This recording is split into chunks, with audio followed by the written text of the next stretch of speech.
illegal parts. Oh my gosh. Illegal.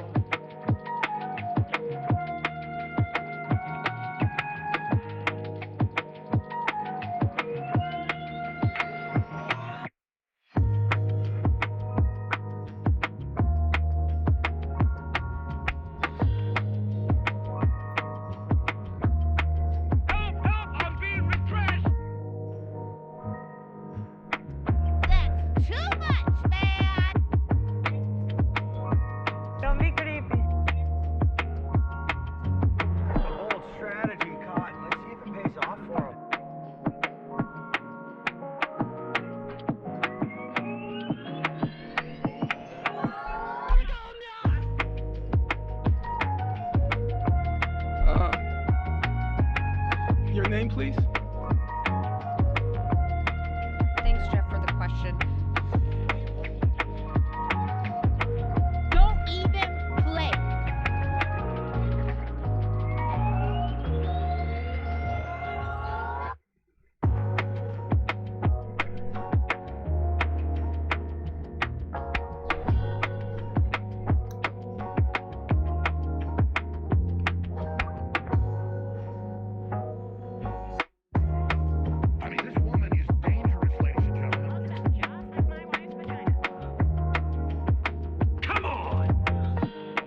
science.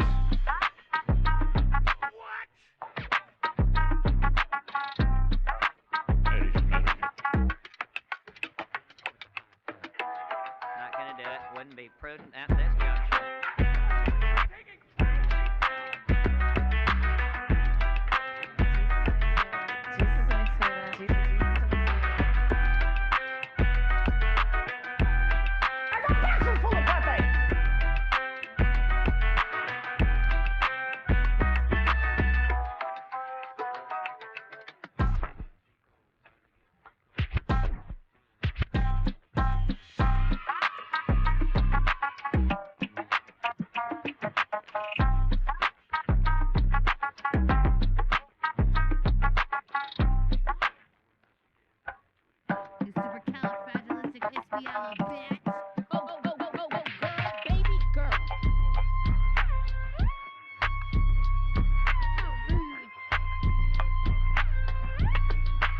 Huge tiny mistake.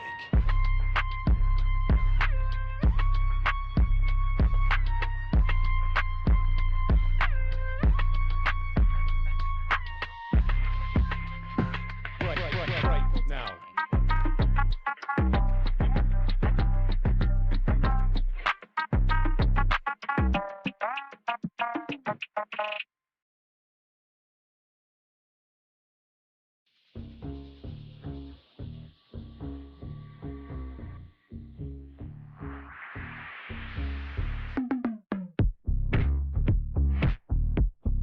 I don't want reality. Illegal. Facebook. I did everything right and they indicted China.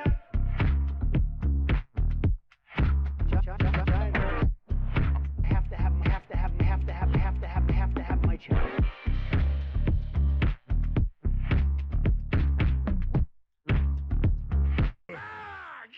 Rid of the Second Amendment.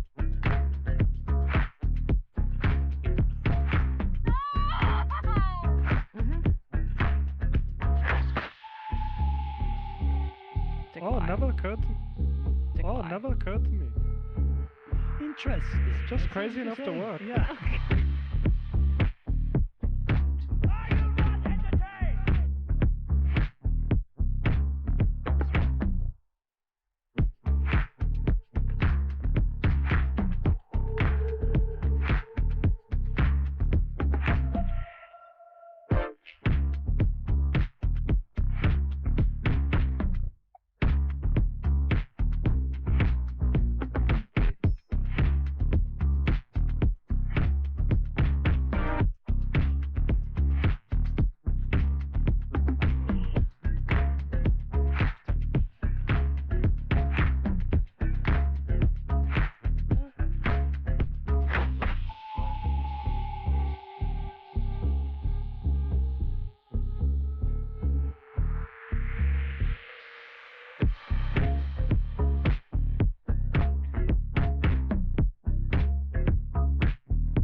So hot right now.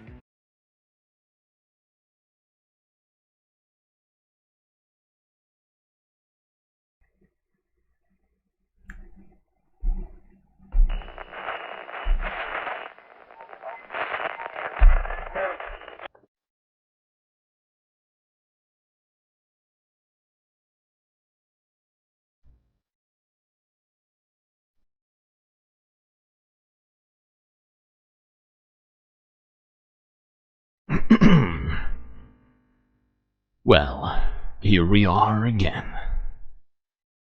Good to see you folks. As usual, here we are floating. Somewhere between Earth and the never-ending void. Got a hell of a lot to talk about here tonight, so we better get straight to it. Buckle up those seatbelts, Space Fams.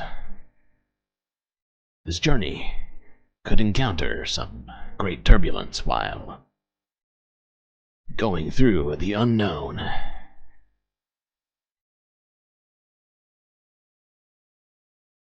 By the way, some of you may be noticing, either accidentally or intentionally, that the Galactic News Network is now not only on YouTube and Twitch, but is now also streaming to YouTube, but in the verticals, in the shorts section of the old YouTube. Which is really just a way for me to hopefully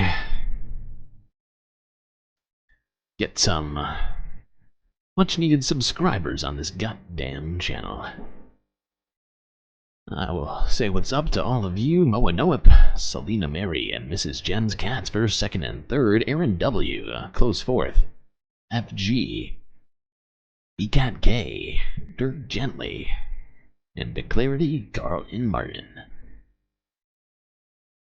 Fantastic. Great to see you all. I know we're going to have some amount of a learning curve and sort of break-in period for us to be streaming to 2 different streams on YouTube. I know it's pretty crazy. But we gotta do what we gotta do.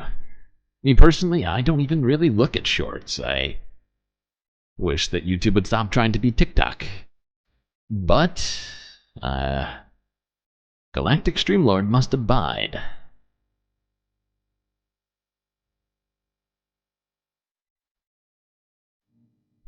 You missed Schumer and you missed Clinton. Are you cool? Yes. Write that down.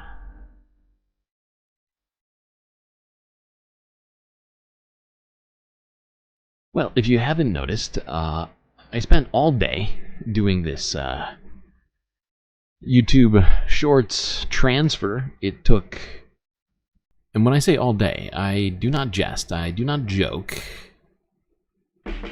Nope, wrong time for that sound shot, because I'm not kidding. It took me all day to do. Don't be impelled or coerced by trendy BS. No, I'm merely being compelled by finances and capitalism, perhaps one of the most coercive forces on this planet. It's just forcing me to make some adjustments, not in the content I'm providing you, but in the medium in which that content is provided, which I don't think as being too much of a ethical compromise to make. Won't be changing my streaming behavior at all, just increasing my output.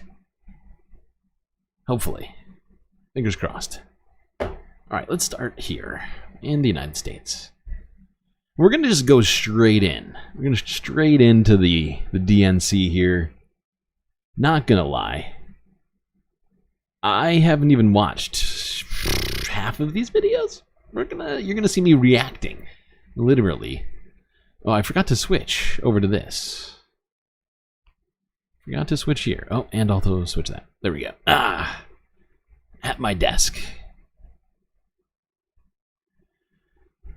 Okay.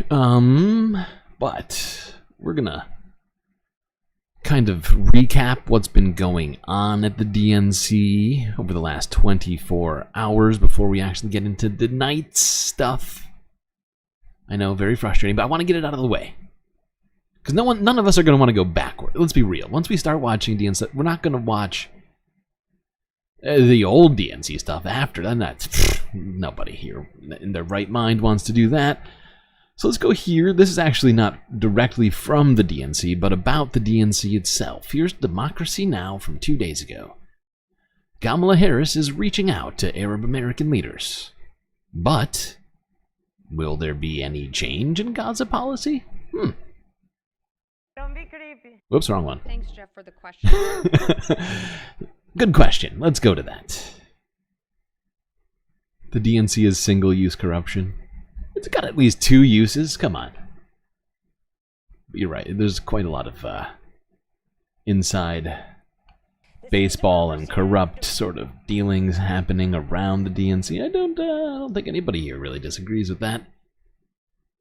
Look at that. Princess Monocle First on Twitch. Also using some fancy edited emotes with space bucks. Very fancy.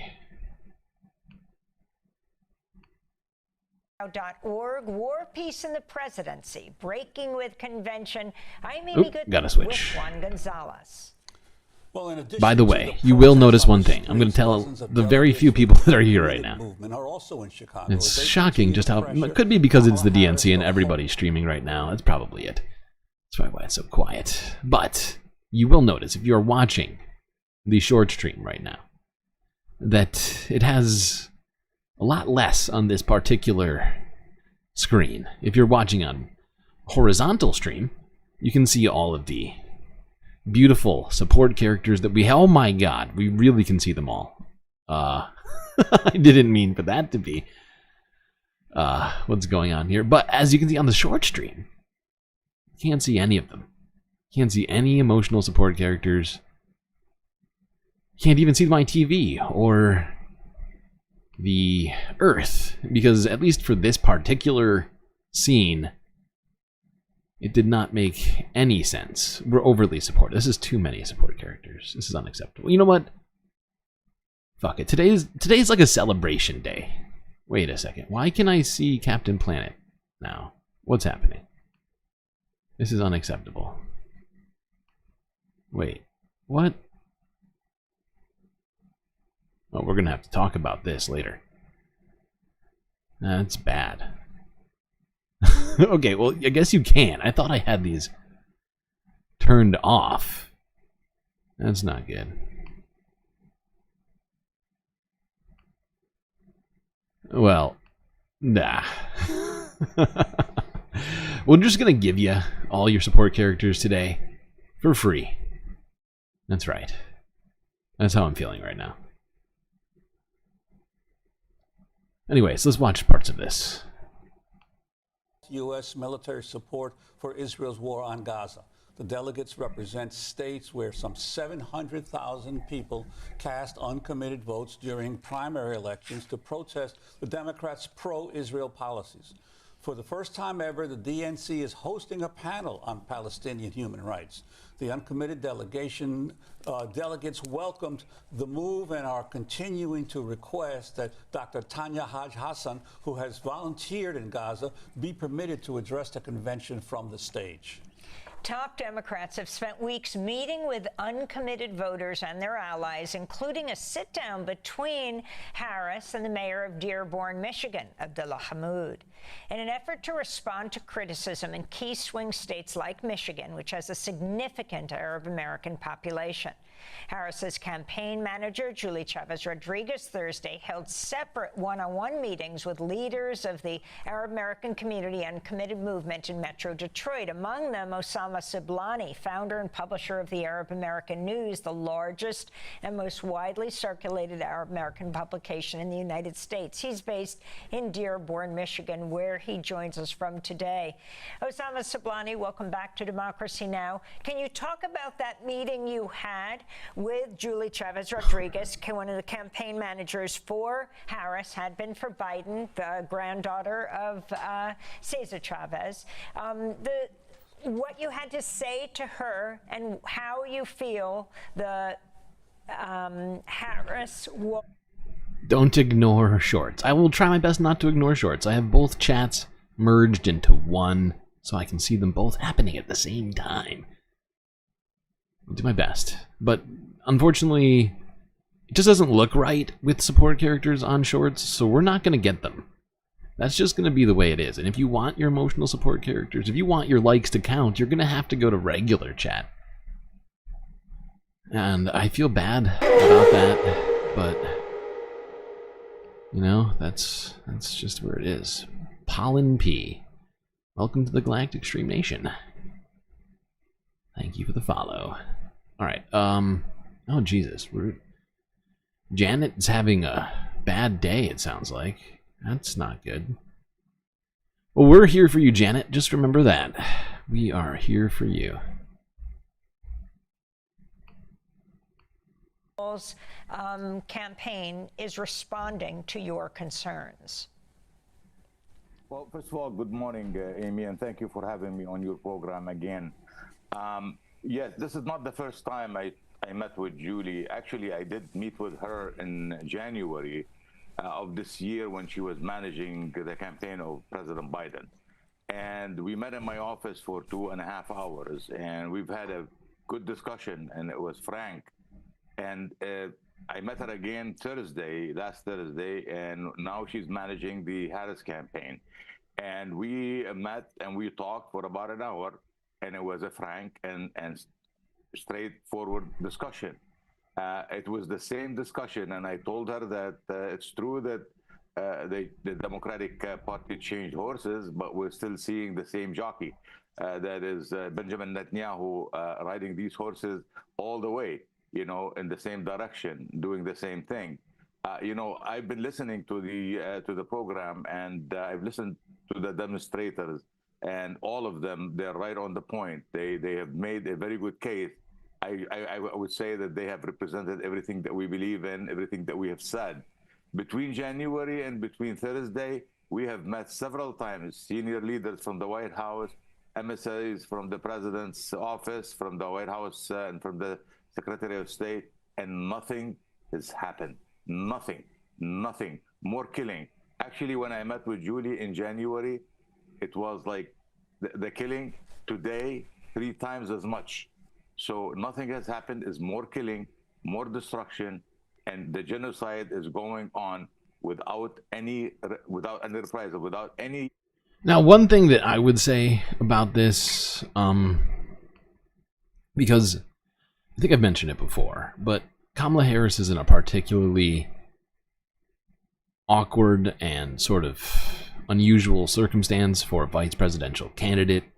Even if she did have drastically different policies from Biden, which I would honestly say she doesn't, although there is some clear distinction between them. There's not a ton of daylight there. Even if she did have radically different policies from Biden, I think it would be very quickly used against her if she was somehow, seen as going directly against the administration, right? At least from a certain group of people.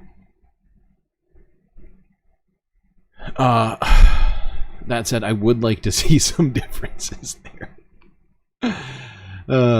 I keep hoping about, Secret Kamala. Maybe Secret Kamala. She'll get elected, and then she'll be like, you know what? Free Palestine. 2-state solution. No more weapons for you, Netanyahu. And we'll all applaud. Yay! But, I am slightly dubious. Pitchforks, Dragon. Haven't seen you in a little while. Good to see you. Okay, now let's quickly look at what went down at the DNC yesterday. Just a few quick points here.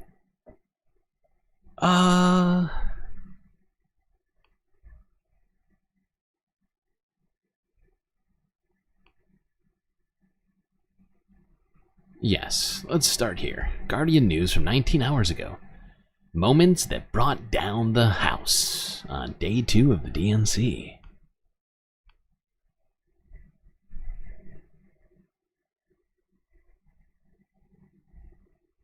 There's the childish nicknames, the crazy conspiracy theories, this weird obsession with crowd sizes.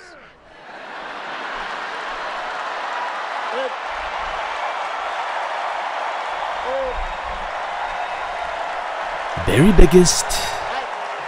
It just goes on and on and on. For years, no one has ever seen a bigger crowd. Trump did everything in his power to try to make people fear us. See, his limited, narrow view of the world made him feel threatened by the existence of 2 hard-working, highly educated, successful people who happen to be black. I want to know, who's going to tell him that the job he's currently seeking might just be one of those black jobs? I thought that one was great. I was like, damn, who wrote that line? That was good. Ladies and gentlemen, we are here tonight to officially nominate Kamala Harris. Everybody get your hands up. Now, say, we're not going back. We're not going back. Georgia cast 123 votes for the next president of the United States, Kamala Harris. For generations, people have debated when to call the person you're being set up with. And never in history has anyone suggested 8:30 a.m. It's a normal time. And yet, Don't be creepy. that's when I dialed. I got Kamala's voicemail, and I just started rambling. Hey, it's Doug. I'm on my way to an early meeting. Again, it's Doug. I remember. Totally normal. That's how I start all of my conversations. Even though my name is not Doug.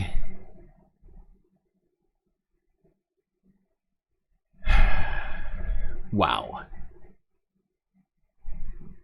I think these must be on Shorts chat, but there are some insane.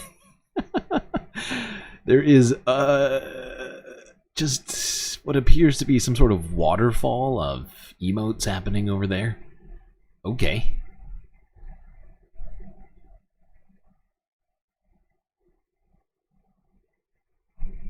And what annoys me is on Streamlabs, the merged chat doesn't actually show me the emojis. It just shows me the text.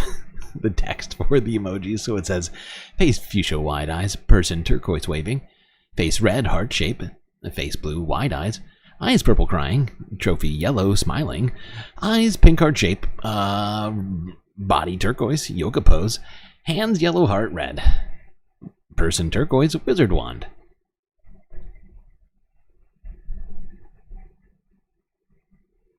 It is kind of fun though.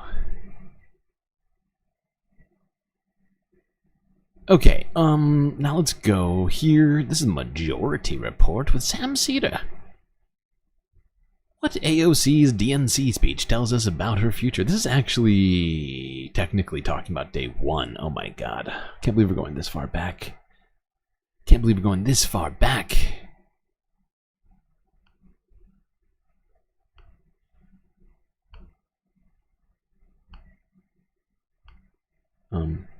The fuck?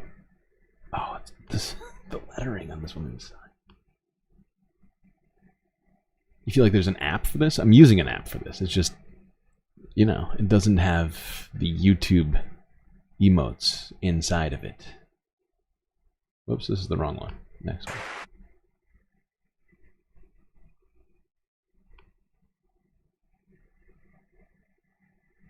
All right, let's play the this clip of AOC. This one I really liked, where she went in hard about Donald Trump and Union. This was, I mean, her speech was very well received. Mm-hmm. Let's check it out. In Kamala Harris, I see a leader who understands. I see a leader with a real commitment to a better future for working families. And Chicago, we have to help her win. Because we know that Donald Trump would sell this country for $1 if it meant lining his own pockets and greasing the palms of his Wall Street friends. And I, for one, am tired of hearing about how a two-bit union buster thinks of himself as more of a patriot than the woman who fights every single day to lift working people out from under the boots of greed, trampling on our way of life. Don't even blink.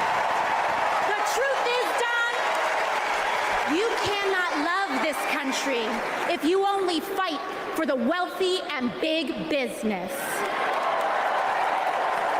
To love this country is to fight for its people. All people, working people, everyday Americans like bartenders and factory workers and fast food cashiers who punch a clock and are on their feet all day in some of the toughest jobs out there. You know, ever since I got elected, Republicans have attacked me by saying that I should go back to bartending. But let me tell you, I'm happy to any day of the week because there is nothing wrong with working for a living.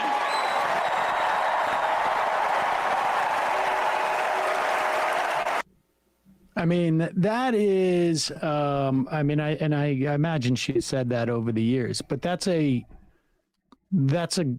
really puts them in a jam for their attempt to appeal to working people, where they criticize her for being a working person.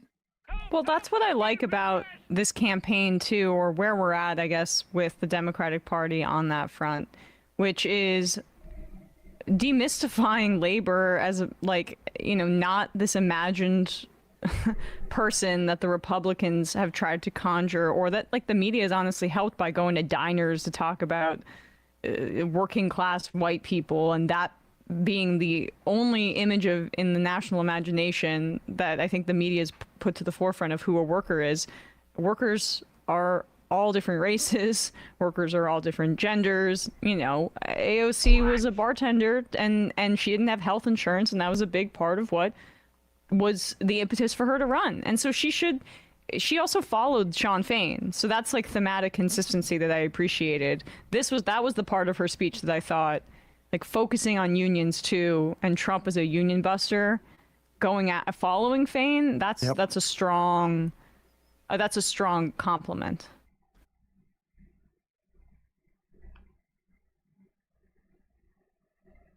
Yeah, and I think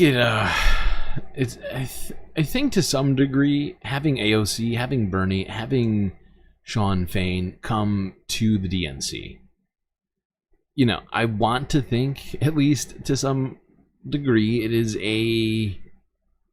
perhaps a, what do you call it, sort of metaphorical opening of the arms of the Democratic Party to more the left wing.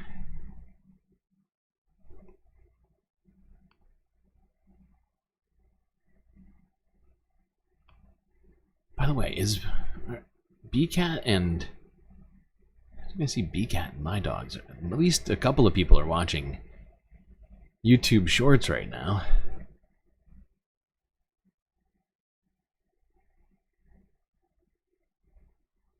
Although I can't even see how many viewers I have on YouTube Shorts.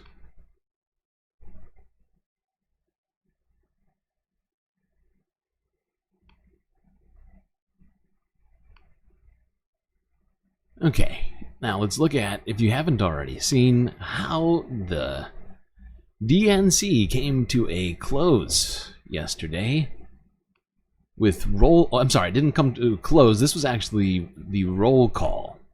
I take it back. I'm an idiot. Here's the Associated Press from 23 hours ago.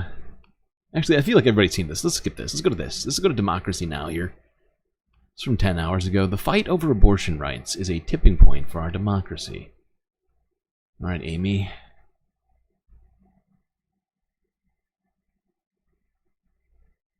This is Democracy Now!, democracynow.org. War, Peace, and the Presidency, Breaking with Convention. I'm Amy Goodman, here with Juan Gonzalez. On Tuesday night, the Democratic Party held a ceremonial roll call to nominate Kamala Harris as president. During the roll call, Texas was represented by Kate Cox, who was introduced by former Planned Parenthood President Cecile Richards. Proud to be here tonight representing a tradition in Texas of progressivism and my late mother, Ann Richards, the governor of Texas, and passing it on to another great Texas heroine, Kate Cox. I'm Kate Cox, and I love being a mom. I have two beautiful children, and my husband and I have always wanted a third. But when I got pregnant, doctors told us our baby would never survive. And if I didn't get an abortion, it would put a future pregnancy at risk. But Trump didn't care. And because of his abortion bans, I had to flee my home. There's nothing pro-family about abortion bans. There's nothing pro-life about letting women suffer and even die.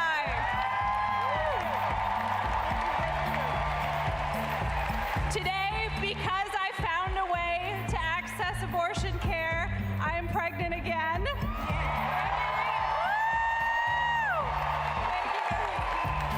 And my baby is due in January, just in time to see Kamala Harris sworn in as President of the United States. That was Kate Cox speaking for Texas during the DNC's ceremonial roll call to nominate Kamala Harris as president. She was introduced by Cecile Richards in the Texas delegation. Cecile, former head of Planned Parenthood, now suffering from brain cancer. On Monday night, 3 other women who've been impacted by abortion bans addressed the convention: Hadley Duval of Kentucky, Caitlin Joshua of Louisiana, and Amanda Zarofsky of Texas, who was joined by her husband, Joshua. When you're expecting a baby, packing for the hospital should be a joyful moment. For us, it was different.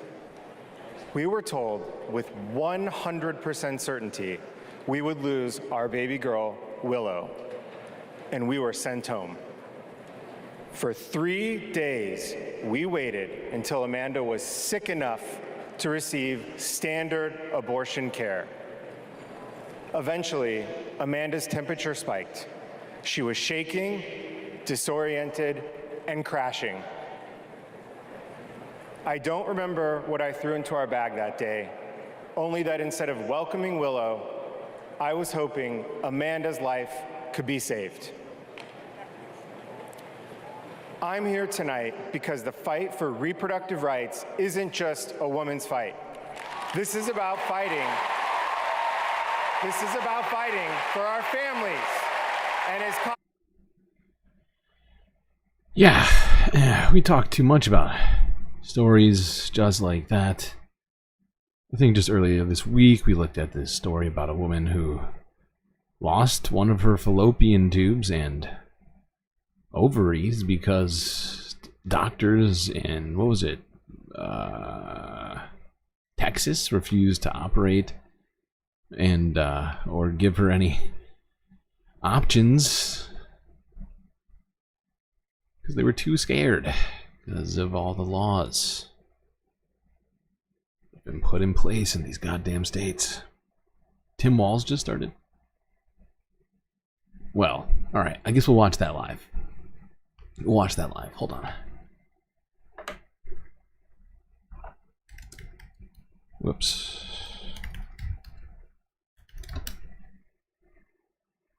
Okay.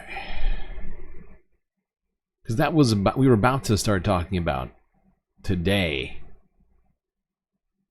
So this is perfect timing, really.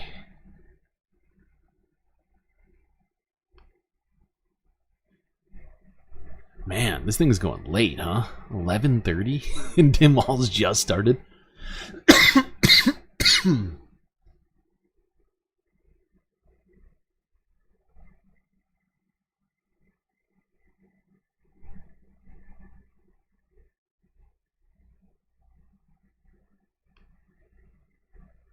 Well, it's very quiet in horizontal chat today.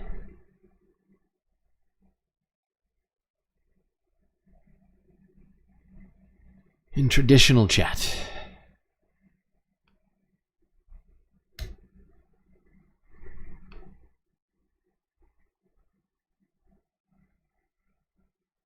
How many people are streaming right now? Oh God.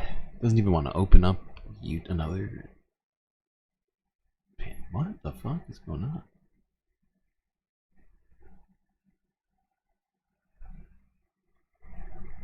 Oh no.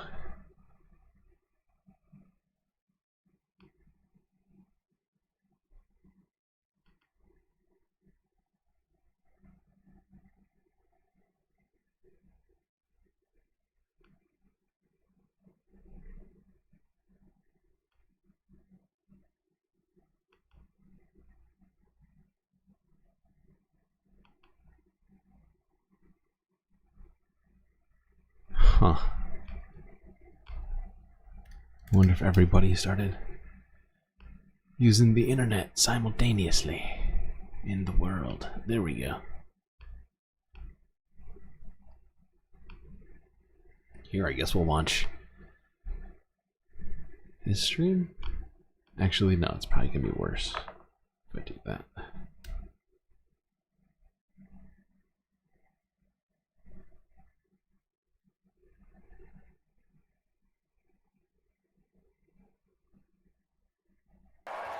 Then I came back to serve as governor, and we...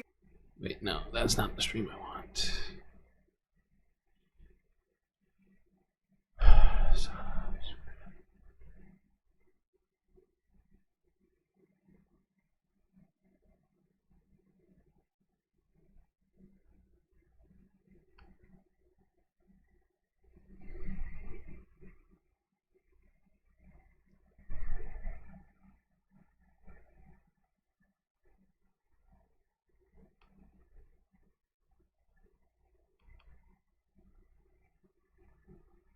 Okay, there we go.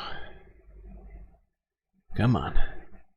Protected reproductive freedom, because in Minnesota, we respect our neighbors and the personal choices they make. And even if we wouldn't make those same choices for ourselves, we've got a golden rule. Mind your own damn business.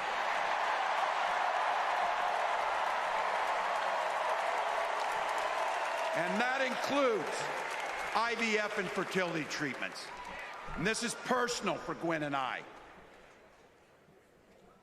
If you've never experienced the hell that is infertility, I guarantee you, you know somebody who has.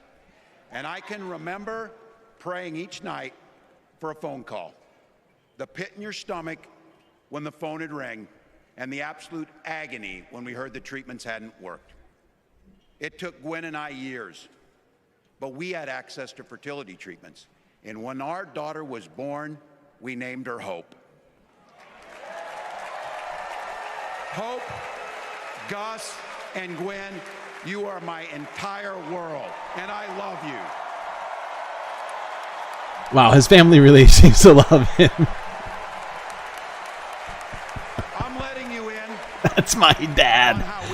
This fucking kid, he is breaking down. This is a big part about what this election is about. Freedom. I'd probably, you know, yeah, I mean, my dad's dead, but they mean that the government yeah, I mean, I get it. Your doctor's office. Corporations free to pollute your air and water. Illegal. And banks free to take advantage of customers. But when we Democrats talk about freedom, we mean the freedom to make a better life for yourself and the people that you love. Freedom to make your own health care decisions. And yeah, your kids' freedom to go to school without worrying about being shot dead in the hall. Look, I know guns. I'm a veteran. I'm a hunter. And I was a better shot than most Republicans in Congress, and I got the trophies to prove it. But I'm also a dad. I believe in the Second Amendment, but I also believe our first responsibility is to keep our kids safe.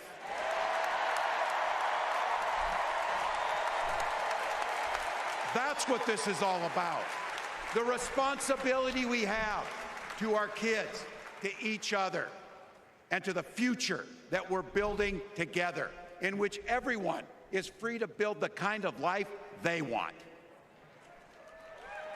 But not everyone has that same sense of responsibility. Some folks just don't understand what it takes to be a good neighbor. Take Donald Trump and J.D. Vance. Their Project 2025 will make things much, much harder for people who are just trying to live their lives.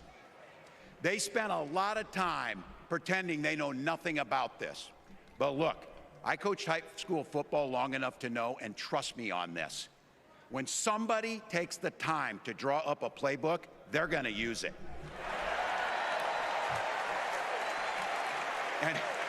And we know if these guys get back in the White House, they'll start jacking up the costs on the middle class. They'll repeal the Affordable Care Act. They'll gut Social Security and Medicare. And they will ban abortion across this country, with or without Congress.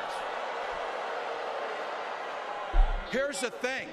It's an agenda nobody asked for. It's an agenda that serves nobody except the richest and the most extreme amongst us. And it's an agenda that does nothing for our neighbors in need. Is it weird? Absolutely. Absolutely. But it's also wrong. And it's dangerous. It's not just me saying so. It's Trump's own people. They were with him for 4 years. They're warning us that the next 4 years will be much, much worse. You know, when I was teaching every year, we'd elect a student body president. And you know what? Those teenagers could teach Donald Trump a hell of a lot about what a leader is. Leaders don't spend all day insulting people and blaming others. Leaders do the work. So I don't know about you. I'm ready to turn the page on these guys. So go ahead. Say it with me. We're not going back. We're not going back. We've got something better to offer the American people. It starts with our candidate, Kamala Harris.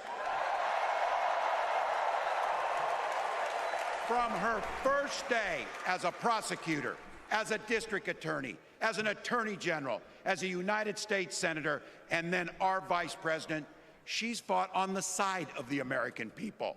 She's taken on the predators and fraudsters. She's taken down the transnational gangs, and she stood up to powerful corporate interests. She has never hesitated to reach across that aisle if it meant improving your lives. And she's always done it with energy, with passion, and with joy. Folks, we've got a chance to make Kamala Harris the next president of the United States.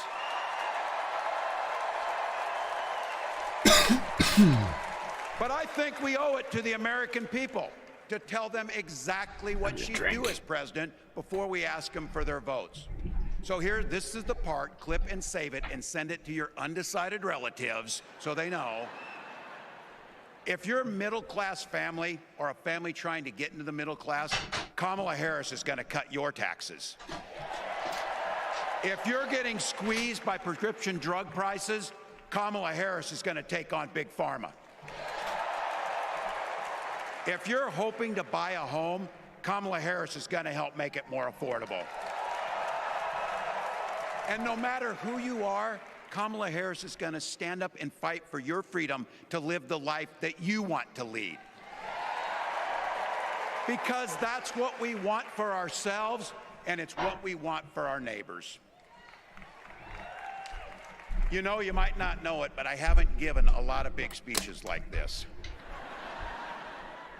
But I have given a lot of pep talks. So let me finish with this, team. Did I miss anything? It's the fourth quarter. We're down a field goal, but we're on offense and we've got the ball. We're driving down the field. And boy, do we have the right team. Kamala Harris is tough. Kamala Harris is experienced, and Kamala Harris is ready. Our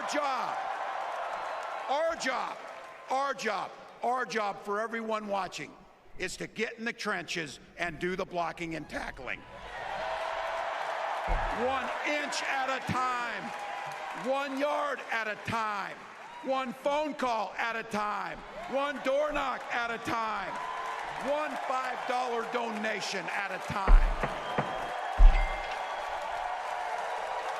Look, we got 76 days.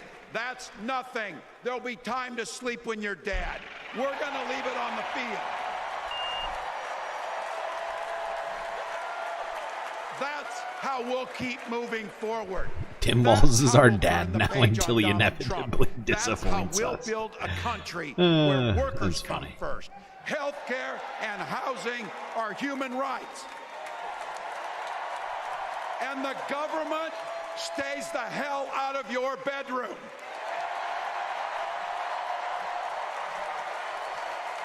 That's how we make America a place where no child is left hungry, where no community is left behind, where nobody gets told they don't belong. That's how we're gonna fight. And as the next president of the United States always says, when we fight, when we fight, when we fight, thank you. God bless.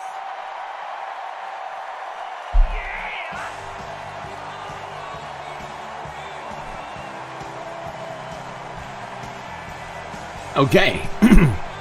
I gotta say, I think that's the end. Walz, you just got a sense why Kamala Harris chose him to be her running mate. Is that his family? Coach Walz is what the signs say, and he said, we're going to leave it all on the field. Someone who brought his own football team to a state championship. There's a folksiness about him. He embodies these Midwestern values. He speaks in language This kid is so stoked. understands. You know, he said, when he says, clip this and give this to your undecided relative, I mean, just the way that he turns a phrase, you can still hear the crowd is still cheering for him and his family. There's so many different parts to his biography, coming from a small town in Nebraska, joining the military, serving in uniform for 24 years, and then trying to end hunger. Okay. By making free breakfast and lunch in schools. Also, it says something about him that he had a student. Cool. Cool. I'm glad we caught that piece live. Seems like he has a completely normal family who seem to love each other. I didn't see him push away his daughter or son at any time. His wife seemed to be fine holding his hand. It all seemed a little too normal. I'm confused. Is that what a family is? Is that what it looks like? I forgot. Okay. What else do we got to talk about now?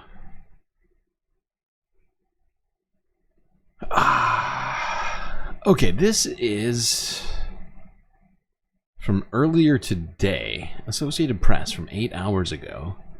At least 55 arrested after clashes with Chicago police during the DNC.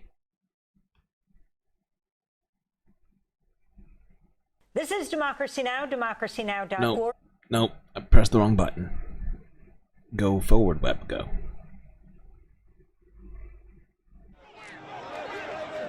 We had a group that showed up, and they showed up with the intent on committing acts of violence, vandalism.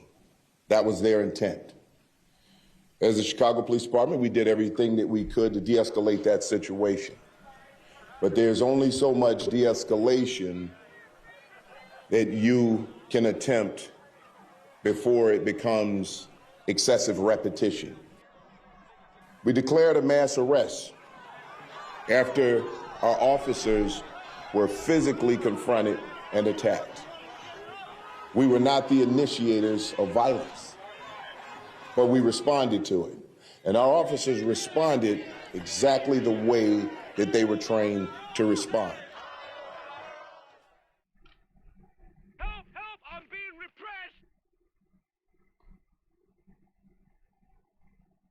Oh, you're here. Hold on, Catlin. Okay. So, yeah. I mean, I wasn't real appreciative of the editorial there at the end. His son was very endearing. No, I agree. The whole family vibe was pretty endearing, not gonna lie. I mean, especially considering I think we all know that he was picked for the middle America people, and I feel like that family right there, That family speaks to Middle America to some degree.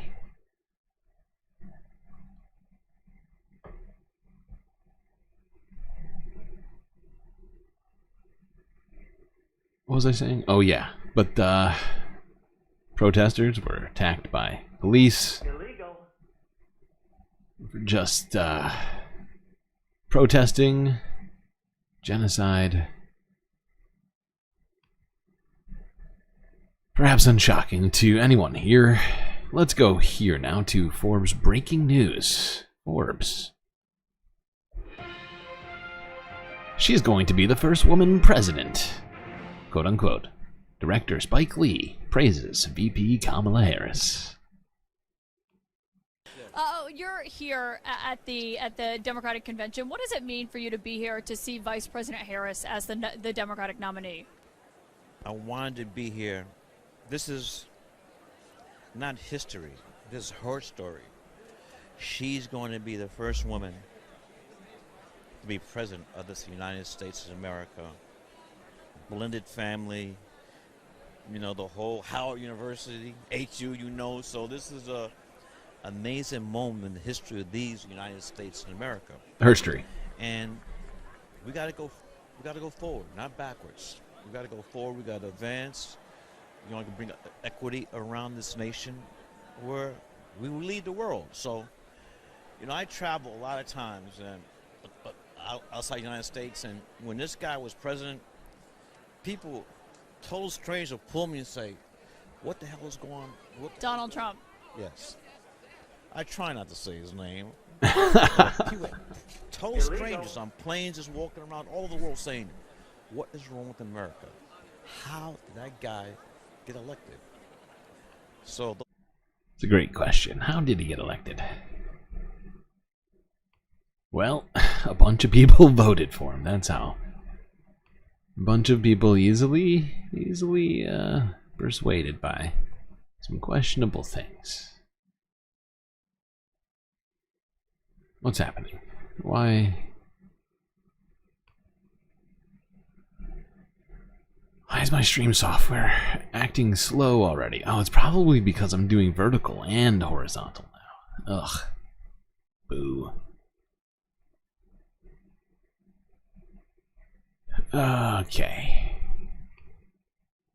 Now, let's go here. This was, I'm pretty sure that interview was before the actual convention started. Spike was just walking around on the floor, and Caitlin Collins caught him in the moment.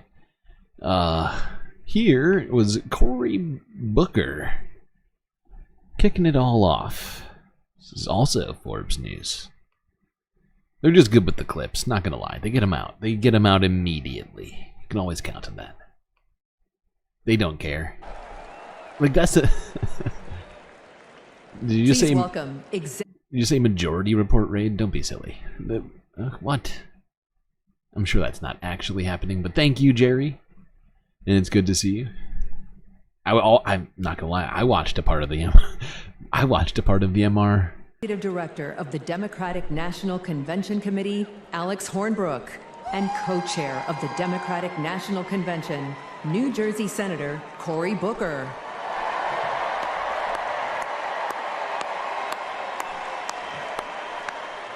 Good evening, everyone. On behalf of Convention Chair Mignon Moore, it is my honor to pass the gavel to co-chair Senator Cory Booker. All right, the third session. Jesus, Cory, settle down. Quadrennial National Convention of the Democratic Party will now come to order. Let's party with a purpose.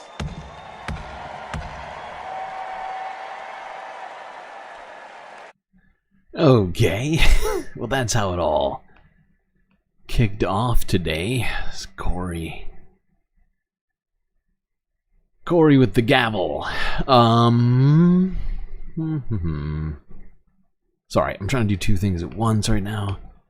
I'm opening up another frickin' browser window, perhaps to my detriment. I just want to be able to monitor both of these at the same time. Oh my god, how am I supposed to see the chat? Stupid shorts chat. This way? Can I do it this way? Okay. Okay. Fine. That's fine. I can live with that. Great.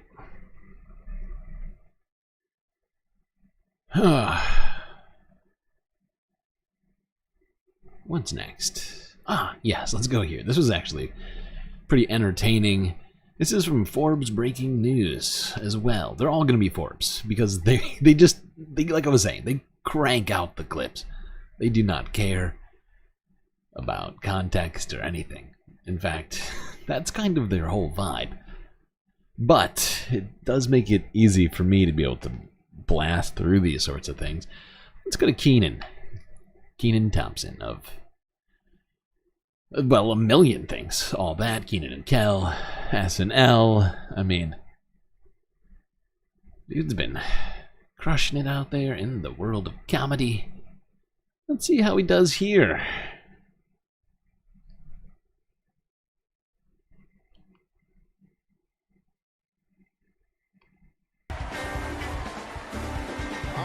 Oh my god.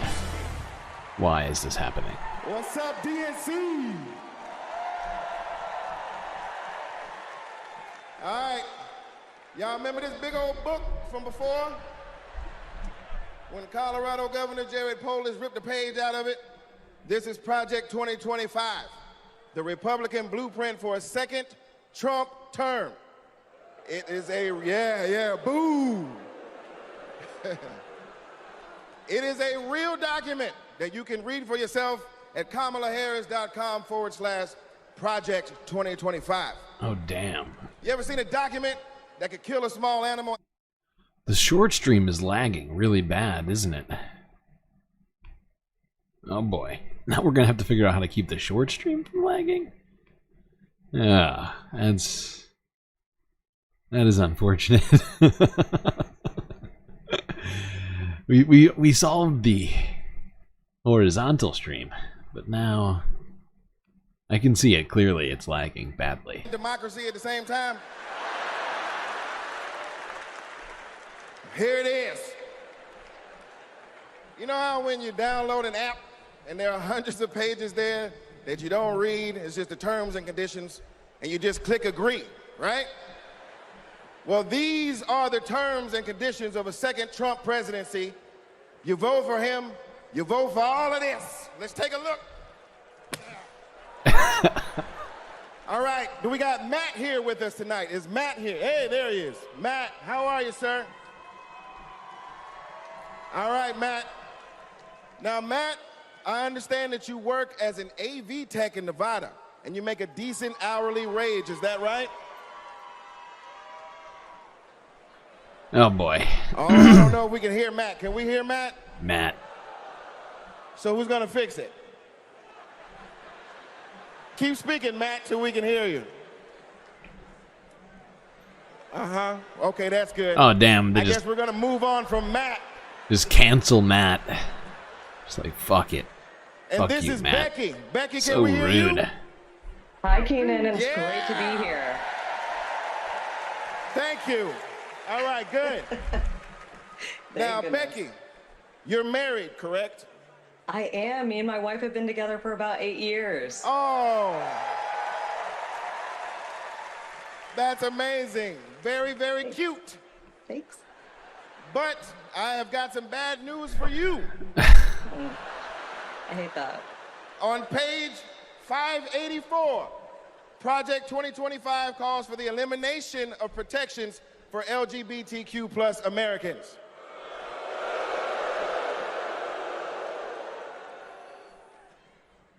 So yeah, That's right back terrible. to the Stone Yeah. Age. I'm afraid so. Right back to the Stone Age. That's terrible. Yeah, it is. Thank you, Becky, for being here and making that wonderful point. All right, next up, we have Nirvana. Nirvana, are you with us? And your people are with us as well? All right, good. Now, By the way, I just want to say this. I understand that. I just want to say this to people on Shorts. You don't feel like you have to watch Shorts. In fact, I encourage anybody who's already been watching this stream regularly, continue watching it the way that you always have. But, especially because it's lagging, right? Especially because of that reason. But really, the short stream is just for us to find new viewers. I don't, you know, just saying. On insulin to manage your diabetes, yes? Yes, and thanks to President Biden and Vice President Harris, I only pay $35 a month for my insulin. That is great. That is great. But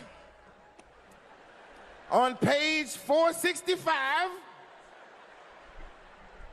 Project 2025 calls for millions of people like yourself to pay more for prescription drugs like insulin. Why? Why? Well, I guess maybe to help Big Pharma make more money that they can donate to Republican politicians, I assume. Yeah, that makes sense. Yes, It unfortunately, it does make It sense. does check out, yes. All right, let's talk to Anita. Anita, are you there? Yes. Hello, Anita. Hello. And Anita, what do you do for a living? I'm an OBGYN who delivers babies and does surgery. An OBGYN. She is an OBGYN that delivers babies. Uh-oh.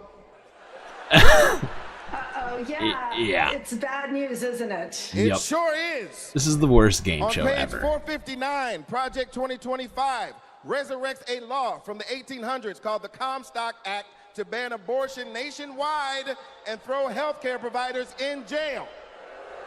Oh my God, that is awful. It's a great skit. Awful. All right, let's do one more. But I hate Sharia this. with I us. hate it. Can we Sharia, not? are you there?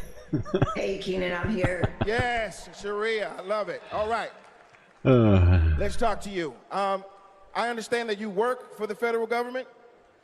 Yes, sir. I'm in the United States Department of Education. I'm a proud civil servant and a proud union president. She works for the Department of Education and she's a proud Oh civil no. servant.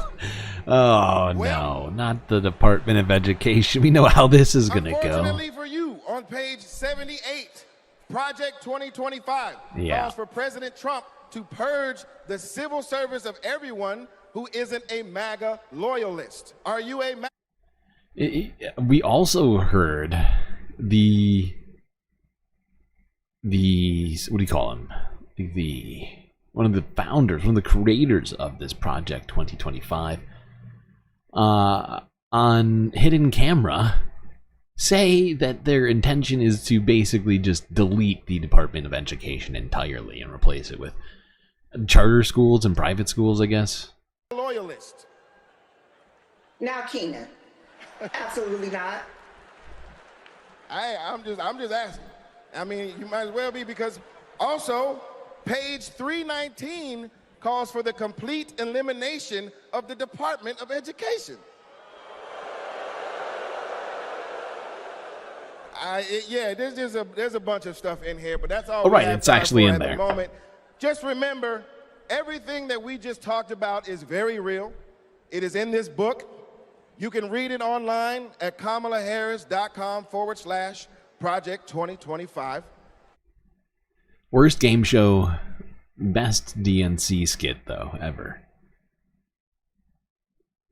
Yeah.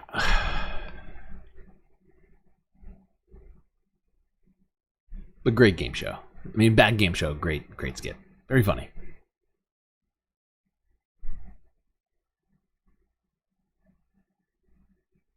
But please, let's end Project 2025 so we can never play that game show ever again. Terrible game where what you win is oppression. Or what you win are nightmares about people having to go through a litany of different sort of horrible things. I mean, very good things. Sorry, I gotta stop doing my Trump impression. It's breaking my brain. It's breaking my brain. Okay, let's go to a different person that talked at this old DNC in Chicago. Here's Hakeem Jeffries. Let's see what he had to say about Donald Trump.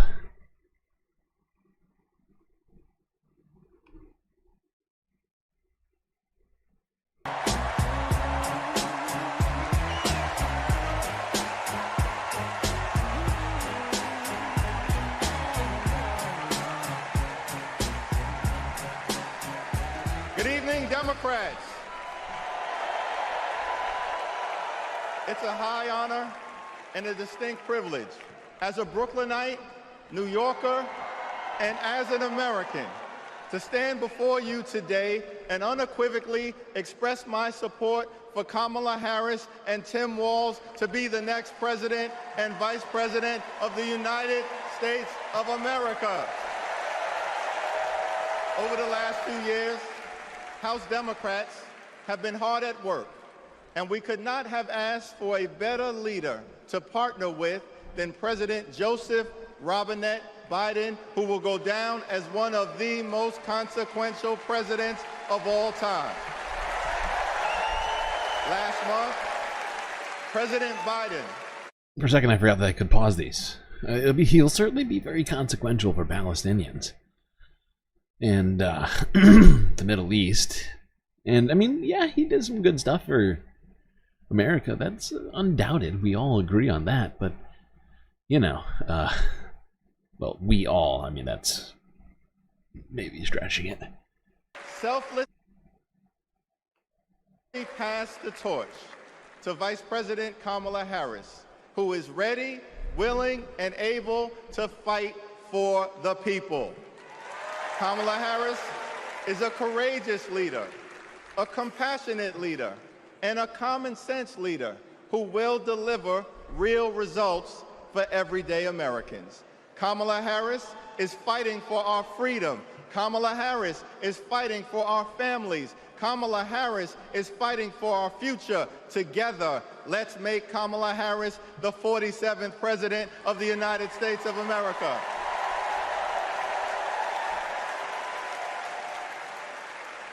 In our great country, when you work hard and play... I feel like he's taking on a different affectation than normal. He's like speaking in a different sort of meter and tone. By the rules, you deserve to earn a living wage. You deserve to have an affordable place to call home. You deserve to educate your children in a You think he's great copying public Obama? school that is free from gun violence. And you That's fair. That's fair. Kind of. There's like a little. There's some similarities in there.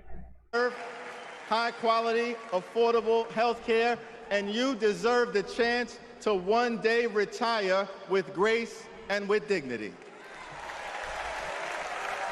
But for far too many people in our great country, they are struggling to live paycheck to paycheck.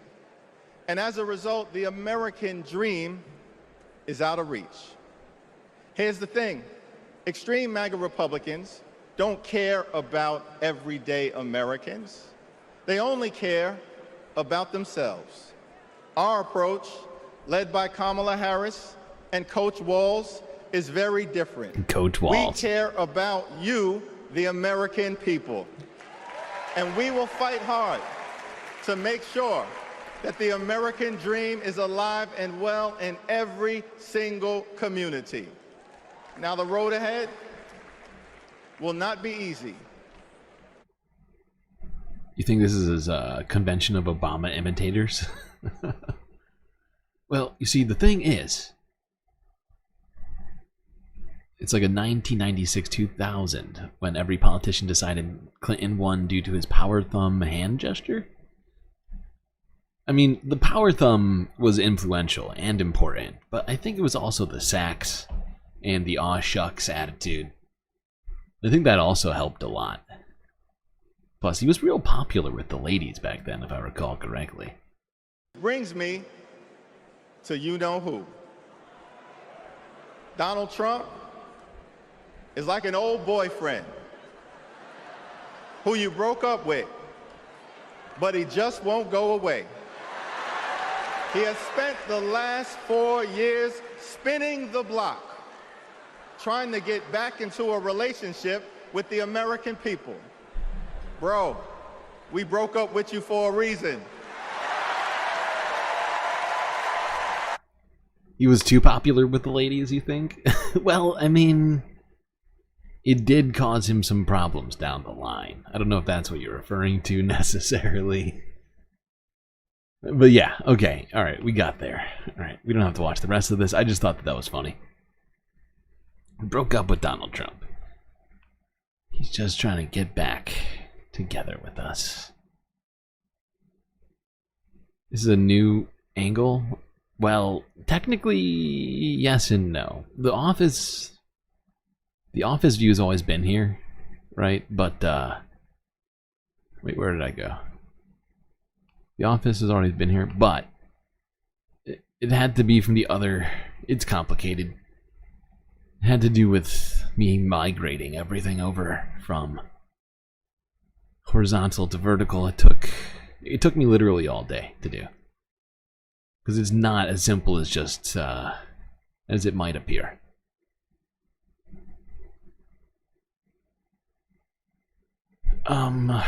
Okay.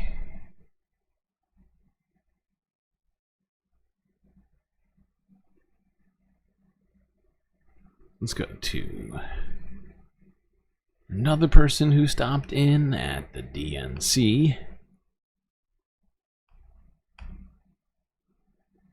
Mindy Kaling.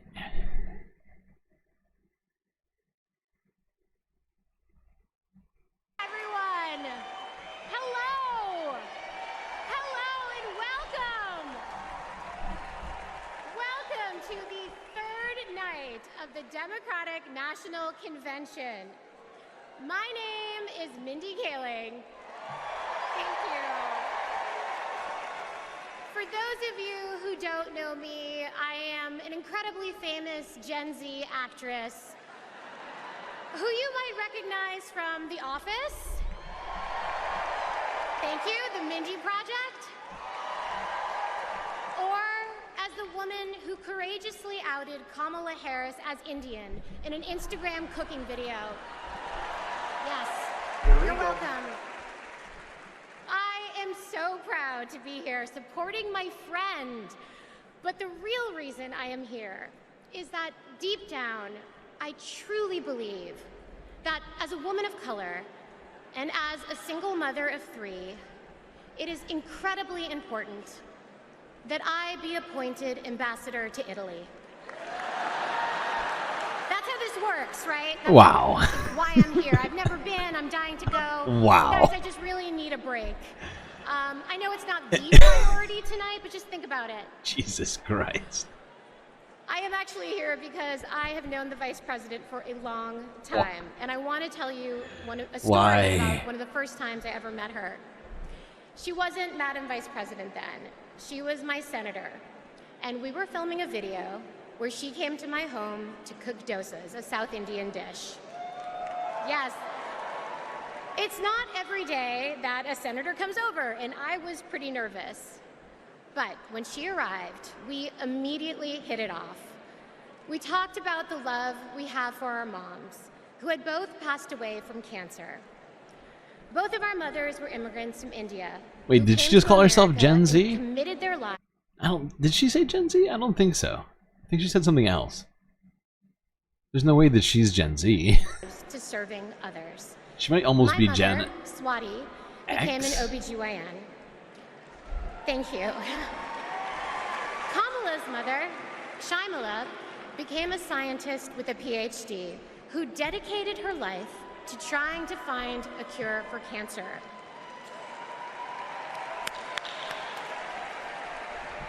Oh, did she say it? I'm sorry. I'm still like trying to navigate having the extra stuff to look at with vertical going now. She's 45. I think that makes her Gen X, like very, the very young side of Gen X. Am I wrong? I think I'm right. I think it's like a 70. It's a 79 birthday, isn't it?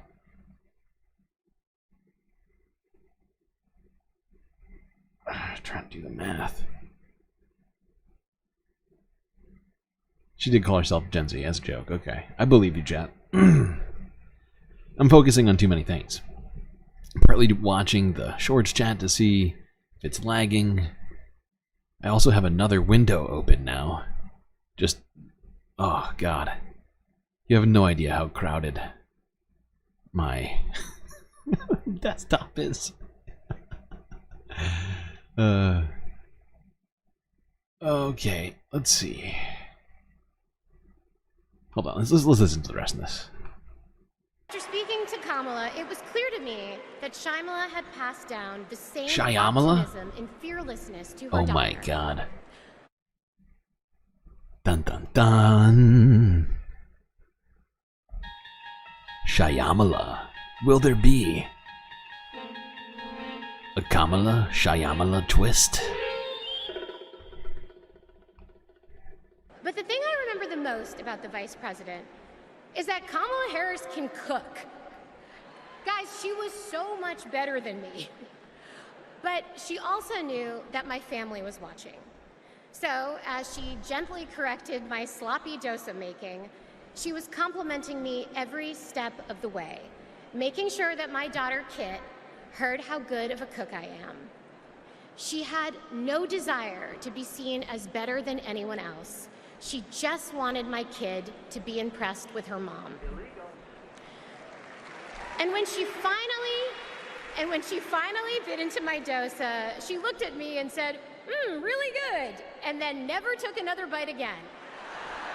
Yes, but it is that warmth, that generosity. Okay. Cool.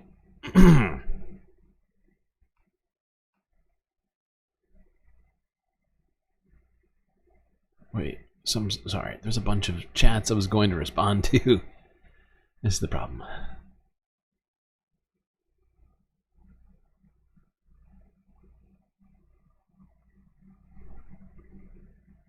I think I already came up with a solution to fix the lag on vertical chat, although it appears to be slightly better, but not 100% better. I think I already know what I have to do, because it's in 1080, like vertical 1080. It really doesn't need to be.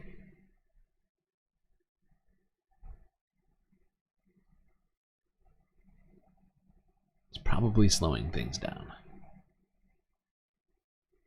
What kind of computer do I use? Would I recommend it? Computers, I feel like, are a very personal decision. M. Night Kamala, thank you. That's the reference I was trying to come up with in my head. I was like, Shyamalan Harris? No, it doesn't sound right. M. Night Kamala. It's amazing. And maybe she'll bring a Kamala twist to office, you know? She'll pretend to be pro-Israel and then just pull the rug out. End arms shipments. Executive order. Recognize Palestine. Who knows?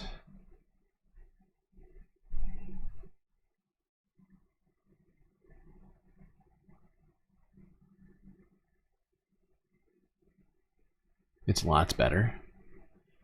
I feel like it just looks better right now because there's less frames to this.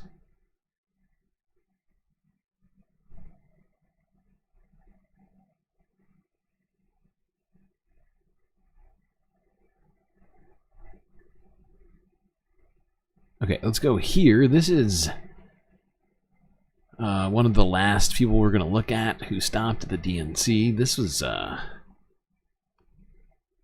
very famous singer you might be familiar with. Stevie Wonder. I love you.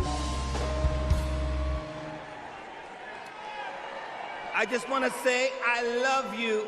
I love you. And every song that I've sang, every song that I've written, it's because of my love for you right here. But this year I've prayed very hard for peace to come to our world's nations, but also to each one of our hearts. Even though our hearts have been beaten and broken, beyond prayer, I know the importance of action, and now is the time to understand where we are and what it will take to win. Win the broken hearts, win the disenchanted, win the angry spirits. Now is the time.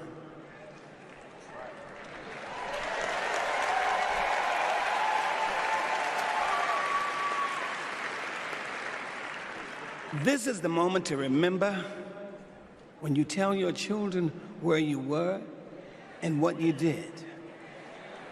As we stand between history's pain and tomorrow's promises, we must choose courage over complacency.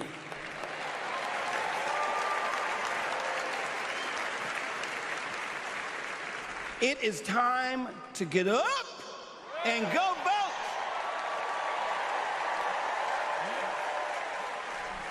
Listen, the choice is clear. Clearer than anyone else is saying.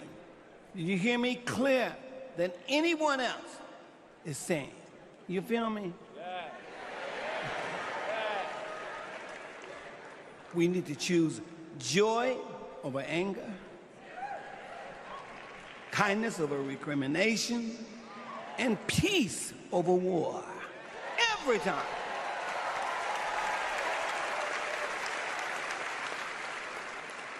We must choose to be above the ugly words, the hateful anger, and the division those words and anger create.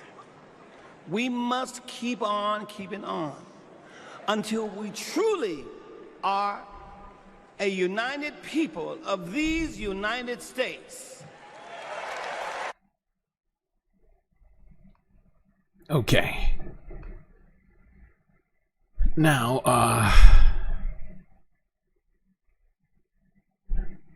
I definitely noticed, I'm pretty sure most of you on Shorts noticed, that the second we started playing the video, it's definitely lagging.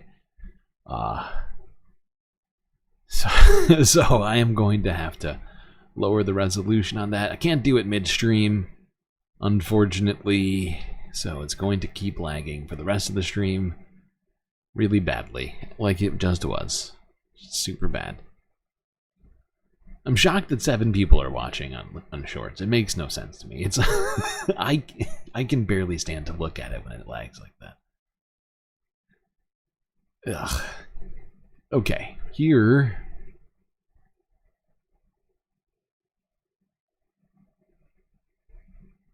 is the last thing we're gonna look at of at least footage from today. People at the DNC. The parents of one of the American hostages in Gaza came to the ceremony.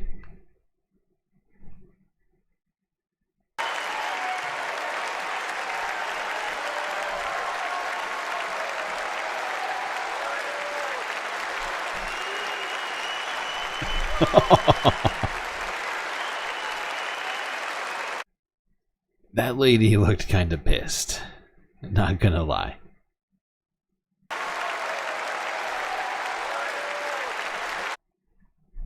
That one, right there.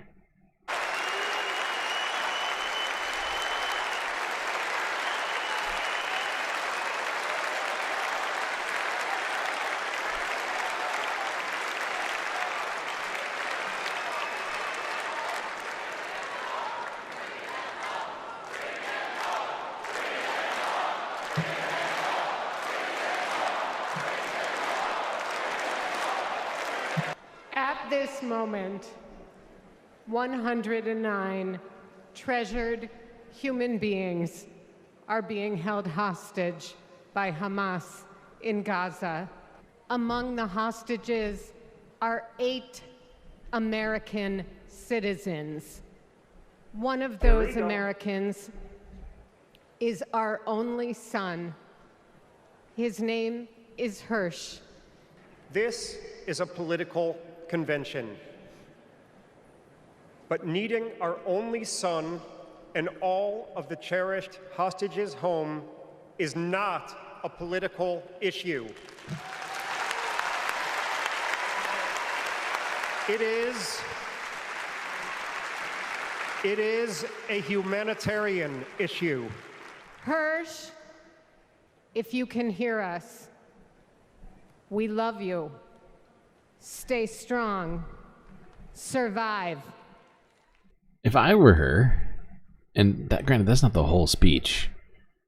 I didn't see the whole thing yet because I've been setting up short streams all day. It took me literally all day to do. And well, not quite, but nearly.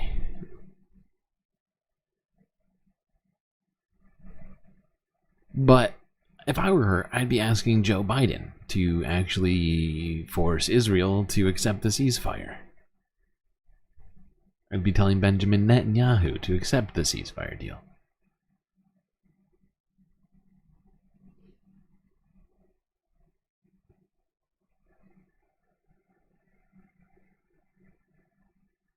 And this happened outside of the DNC, and this was while the ceremonies and things were still going on. I believe this is from 2 hours ago. Associated Press.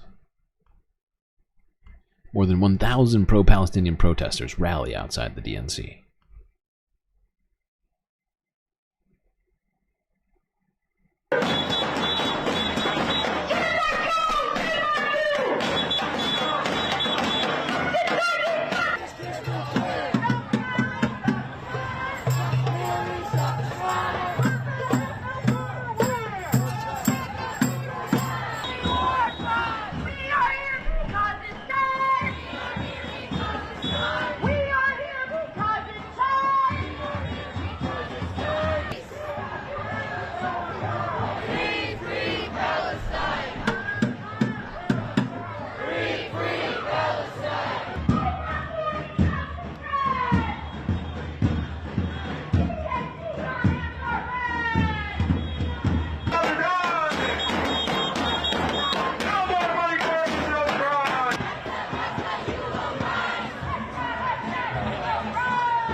Okay.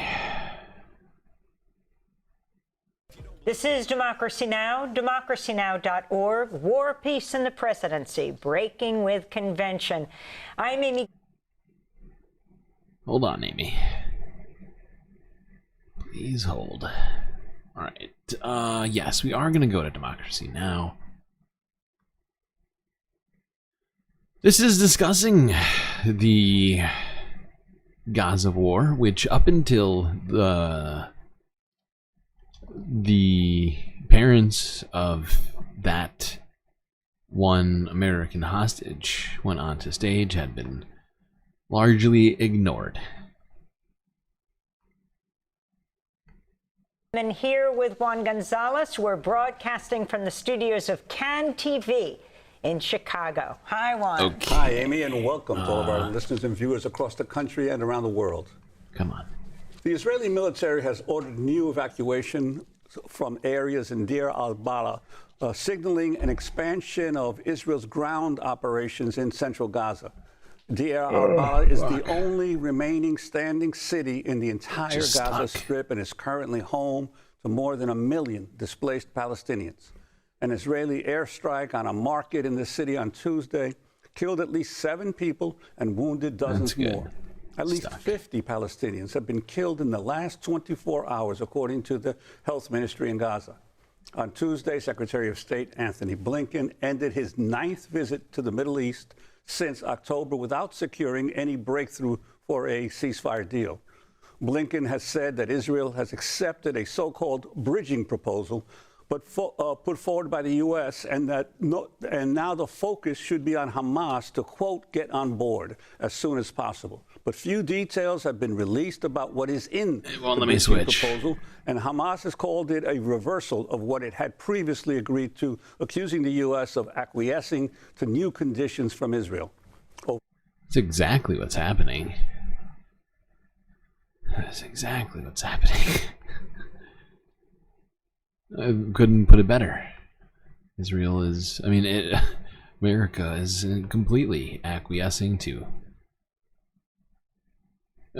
Israel's new random demands in the middle of ceasefire talks that were supposed to be way further down the supposed path than they seem to be, with Israel now completely shifting the tone of these negotiations.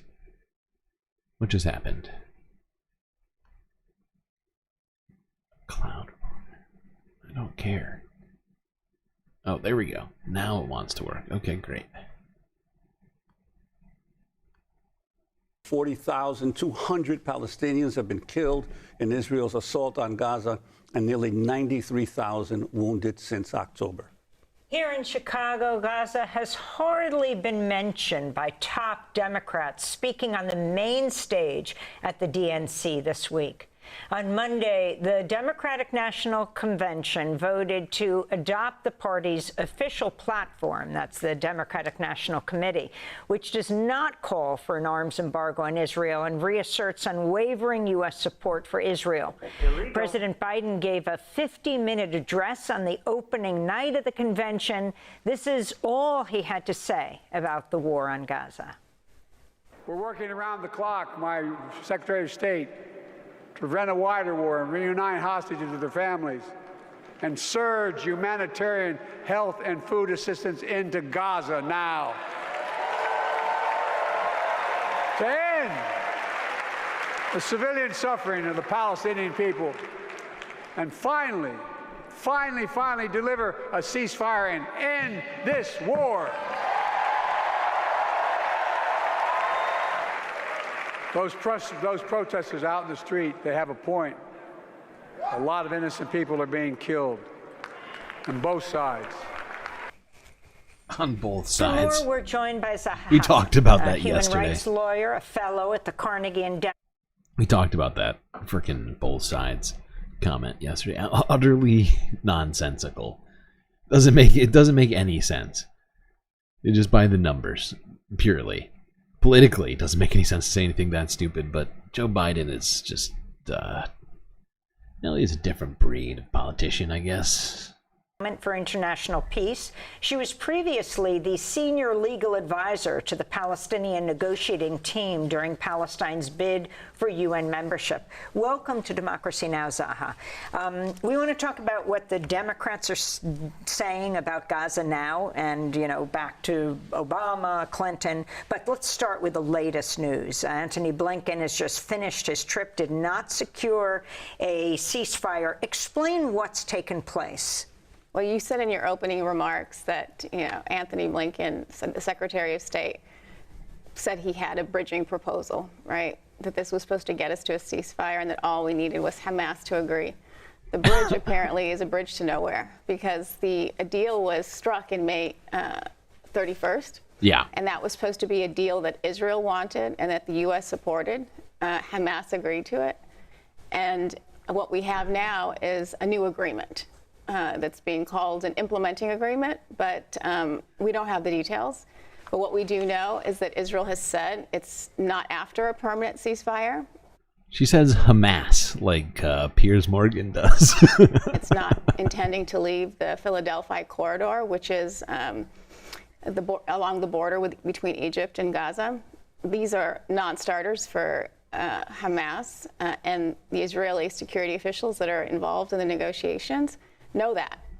And they're baffled by this notion that according to the U.S. position, that we're closer than we ever were, because they know that these aren't positions that Hamas is going to agree to. Hamas has their concerns. They want to be able to stay in Gaza. They want to make sure that they have achieved something after all the destruction and all of the death.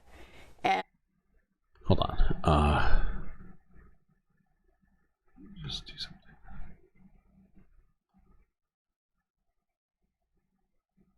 I think this is where they start talking about the DNC.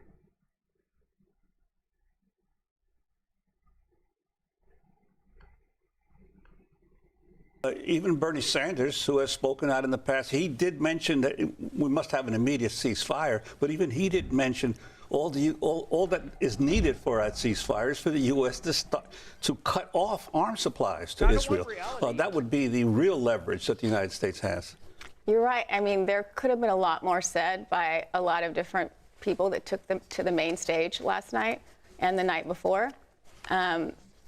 Saying that we're working for a ceasefire or that we're calling for a ceasefire is not what's needed. But, these conventions are, heavily managed stagecraft, and everyone wants to have, sort of a uniting voice and a uniting spirit in this convention setting, given how, how much is riding on this next election, given what might happen in November with a Republican return with Donald Trump at the helm. So there is this idea that, we don't want to show too much disunity. So I think that there has been a much more muted references to Gaza in this convention, which is unfortunate, because if you go to the streets and you see the thousands that have shown up here in Chicago to demand, people from all walks of life, diverse backgrounds, coming to say, no, this is an important issue to us. And it should matter to the Democrats, given the battleground states and how close things are going to be. It's interesting. Every time there's even a passing reference to Gaza or to Israel-Palestine from the main stage, there is deafening applause. When Raphael Warnock, the senator from Georgia, the Reverend, mentioned at the end, that Palestinians, Israelis, Ukrainians are all children of God. I mean, deafening applause right through to last night. And these are passing references. Zaha Hassan, you have written in 972 magazine about U.S. policy, and particularly Democratic policy over the years, from Clinton to Obama, to what we're seeing now. And last night was the big night of the Obamas on the stage. Both Michelle Obama spoke and President. Yeah. And Barack had a particularly bad record in the Middle East. Sort of continued and made worse all of the stuff that Bush did. Sort of expanded it.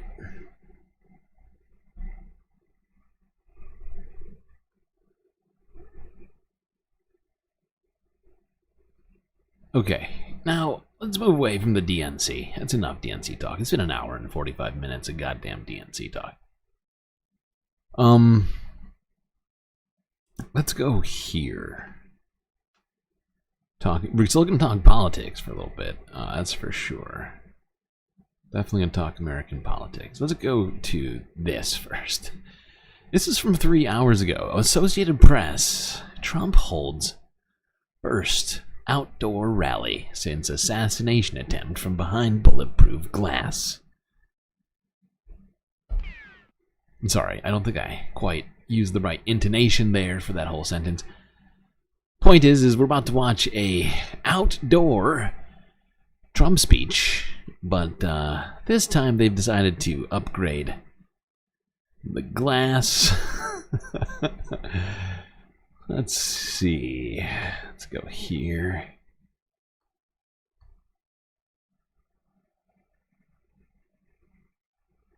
"4 years ago, our country was strong and respected like never before. Our allies admired us. Our enemies feared us because everyone knew that as an American president, I was all about putting America first. That's true. Under my leadership, we rebuilt the United States military, created Space Force, and we made our allies pay their fair share and their fair dues. You know, went to NATO, we say, you're not paying, you got to pay. If Comrade Kamala wins this November, World War III is virtually guaranteed to happen. Everything she touches, she destroys. Everything that she's touched, you look at her life. She was district attorney in San Francisco. The place went to hell. Peace in Europe has been shattered by the largest European land war since the fall of Nazi Germany. This is the largest war there's been, and this war is going to escalate and escalate. Very best historian told me that. I have to always say if, you know, because they cheat. I would say when if they didn't cheat, but they cheat. That's a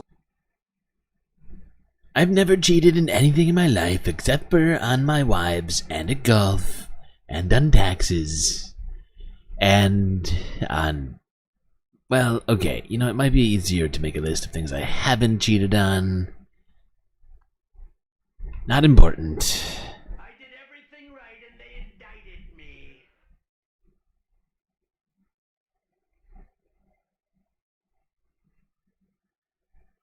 I'm gonna want to watch that Tim Walz speech. We watched it. We did watch it. Did you not catch that part of this year's stream? It's okay if you didn't. Totally fine. I know you watch, pretty sure you're an MR watcher. I know I've definitely seen an MR, but other places as well, so I don't blame you if you weren't here for the beginning part of the stream, but we did in fact watch that one live. Got in there live, Stevin. He did create Space Force.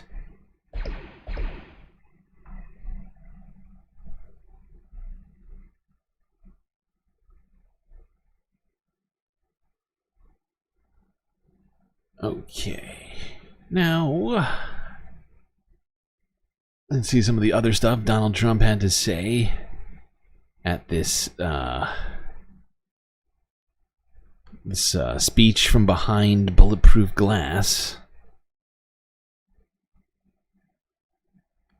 And, yeah, so by the way, this is in Asheboro, North Carolina.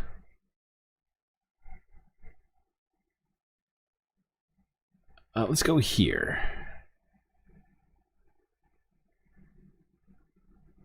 Let's see who Trump decided to invite up on the stage with him. Thank you very much, everybody. It's great to be here. What a place. So Did you great. Like to fly over? That was pretty good. We were going low and fast. That was moving along. That was pretty low. Just want to thank JD. He's doing a fantastic job, and I want to thank North Carolina. I love North Carolina. I love them. 76 days from now, we're going to win this state, and we're going to win the White House, that beautiful, beautiful building. That beautiful building. I want to thank Senator Ted Budd, who's doing such a great job. Senator Ted Budd, thank you. Thank you.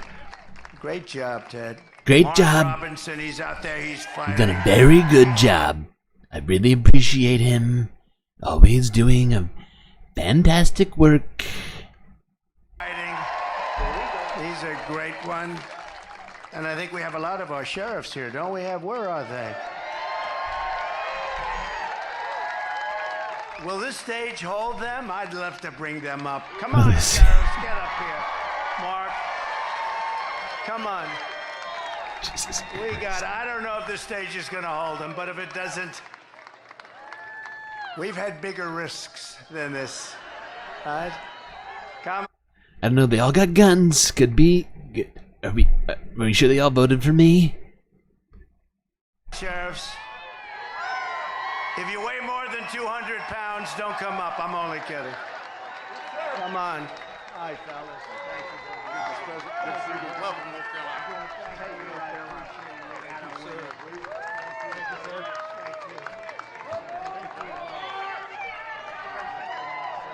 Was that guy about to say something? He thought about it. This guy just thought about saying something. What the fuck was he gonna say?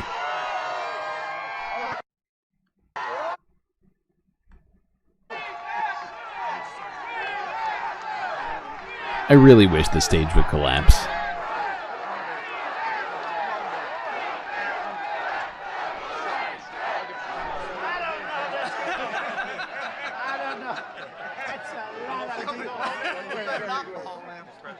you very much. Thanks, sir.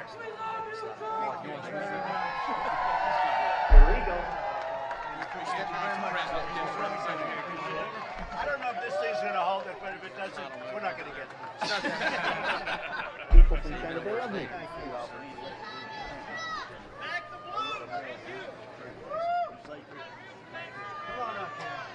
This is so awkward. We gotta get you all up here. No, we gotta test the tensile strength of this stage.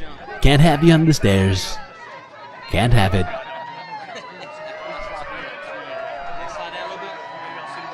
Even you, big guy. Even you, come on.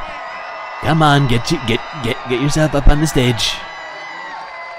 Just so you know, these are great people, but I want to get them the hell off the stage. Guarantee. They didn't have this in mind. This guy, what is wrong with this guy? I really wish that stage had collapsed. Unfortunately, it would appear it did not. Unfortunately.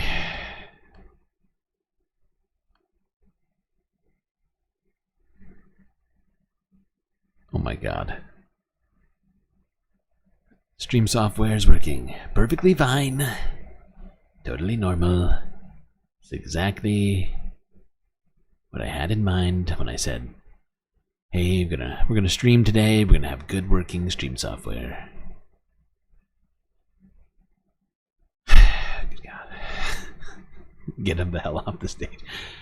I mean, I'd prefer there be a stage full of cops at a Republican rally than a Democratic rally. I'll tell you that much.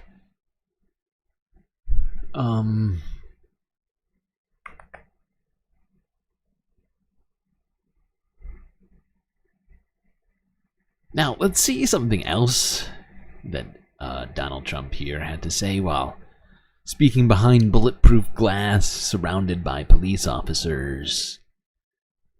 Literally and figuratively. He had some words for Joe Biden about what he's been doing recently. This is, yeah, the same speech. Where's Biden? What happened to Biden? Where is he? He's on a beach. What now? He's on a beach. You know, he's got somebody that thinks he looks great in a bathing suit. He likes to go to a beach. How do you leave here and go on a beach? You can't do it. There are things you just don't do. Illegal. People don't want to see you in a bathing suit. Walks badly. It's hard to walk in the sand, you know. He has a hard time lifting his feet through the sand. And then he grabs the chair. The chair is meant for old people to lift and young kids to lift. Like, you know. I love this, because the fact that this is a 3-minute video, he spent all of this time shitting on Joe Biden, a man he is not running against. He is not running for president. And I'm not even sure if his voters know that or not. I feel like, you know, if you only listen to certain snippets of speeches of Donald Trump, you'd think Joe Biden's still running. Year-old kids, right? And he can't lift it. He needs a little help. The whole thing is crazy. How we ever got that is crazy. And what happened to our country with inflation and with disrespect from all over the world, and all these wars are starting all over the place. And we're very close to a third. Okay, that's enough. Anyway, he's complaining about Joe Biden. He's on the beach, not doing his job. Nobody wants to see him on the beach because he's old. Much older than me. He's like a good 4 years older. I'm youthful, 79.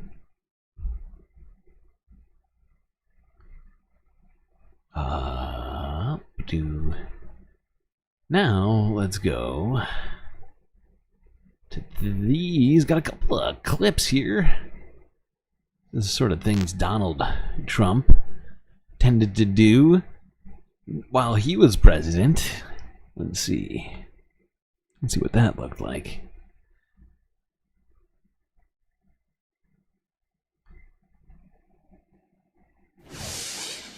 Here is what @RealDonaldTrump posted on his Truth Social account on Sunday night. A great honor to have won the Senior Club Championship at Trump International Golf Club, one of the best courses in the country in Palm Beach County, Florida. Competed against many fine golfers and was hitting the ball long and straight. The reason that I announced this on Fabulous Truth is that in a very real way, it serves as a physical exam, only much tougher. You need strength and stamina to win, and I have strength and stamina most others don't. You also need strength and stamina to govern. So, much better strength. Now, granted, this was from recently. This is like last year or something. But this is no different than what Donald Trump was doing during his presidency, of basically just playing a lot of golf. Guy was just out there golfing away. That was basically his thing. How many times did he play golf during his presidency? It was like hundreds of times. I forget exactly how many, but it was a lot. It was too many. It was too many times. And he never looked good while playing. He looks like he's wearing a giant diaper right now. He looks like... I mean, what? Why?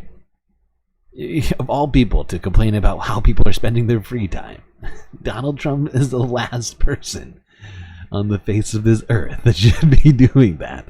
I'm going to be doing so much winning. People won't know what to do with it. They're going to ask for losing just as a change of pace. Just going to get bored of winning. Here's another example of Donald Trump. Kind of stuff that he likes to do out in nature.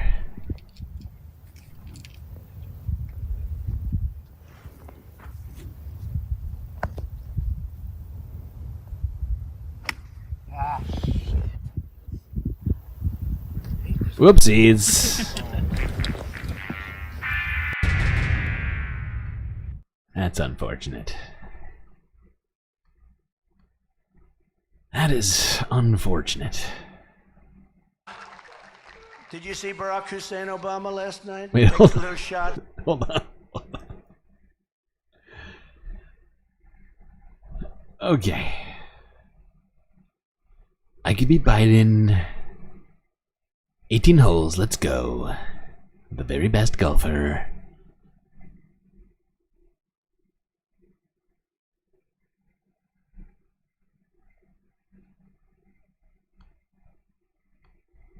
You think the UX has improved for shorts? In what way? Because it took me forever to do this.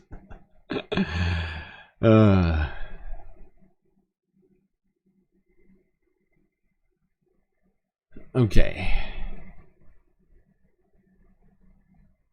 Now, let's go on to this. This is another snippet of that same speech in North Carolina, where Donald Trump, what's hilarious is that he's basically going after all of the presidents that he's not running against anymore, or running against at all, well, you'll see.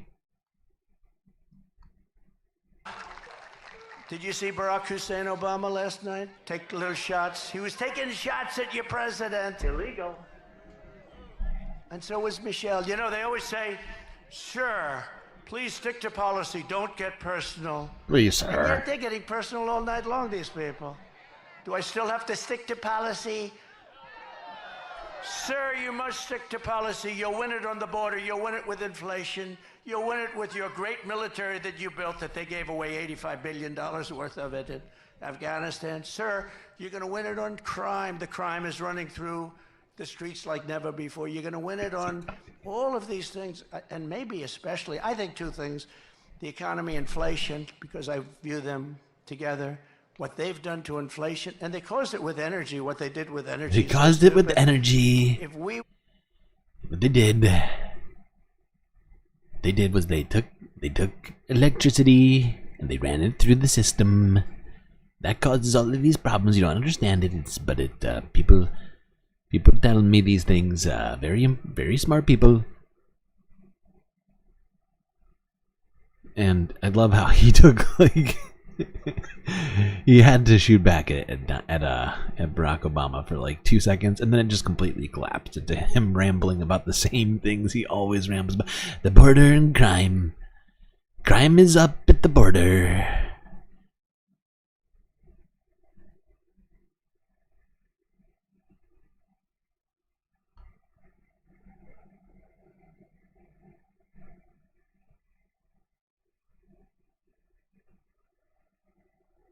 Okay, do.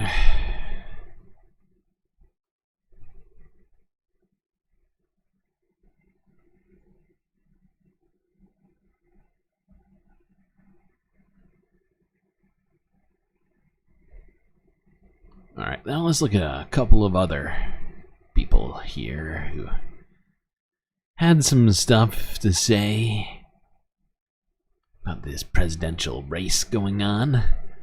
Yeah, let's start with this. Let's start with Byron Donalds.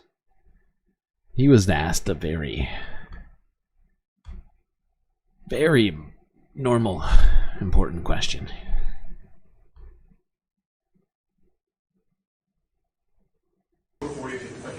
When we were at the RNC in Milwaukee, you and I talked a little bit about black voters, black support. Yeah. The state of the race at that point was a little bit different. Joe Biden was the candidate at that point. And at that point, Donald Trump was on pace to peel a historic amount of black support from the Democratic candidate. Yeah. Well, now recent polling has indicated that support is starting to peel back away toward the Kamala Harris. I love this question. Hey Byron, you're black, right? What's up with black people supporting Kamala over Trump now? What needs to be done to regain that momentum with black voters from the Trump campaign? So, I think it's a great question. So, two things. First, I wouldn't say or tell you that support is all peeled away. Okay, yet. Byron. No, it's not peeled away yet. I mean, I was looking at polling the other day that showed his support amongst black voters anywhere from 15 to 17%, which is massively up over where it was in 2020, massively up over where it was in 2016, because black voters, in particular black male voters, are looking at the facts. They're not looking at the vibes and the joy. They're saying, okay, this is all cool, but what does this mean for me in building generational wealth and having safe communities and making sure we secure a border and making sure that I have the opportunities to thrive and succeed? Is that what it is? Entrepreneurs in the digital. Ah, okay.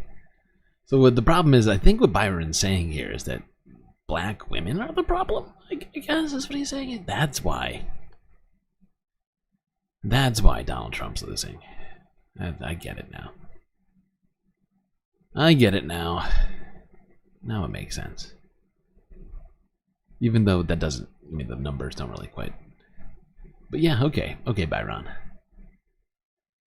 Thank you for that fascinating take. If you had picked Byron over JD, would have been lateral in terms of person, but I don't know what that means. I think I know what you're saying. But once again, I think I think I've made the same point about other sorts of similar kind of comments. Donald Trump had no idea what was gonna happen when he picked JD, because the RNC happened before Joe Biden dropped out, so he never had an opportunity to pick a vice president that might have hit on similar things that Kamala might be able to hit on or whatever else. You know, he decided to go for one thing and one thing only. Follow the rich white man. Had to go for the money.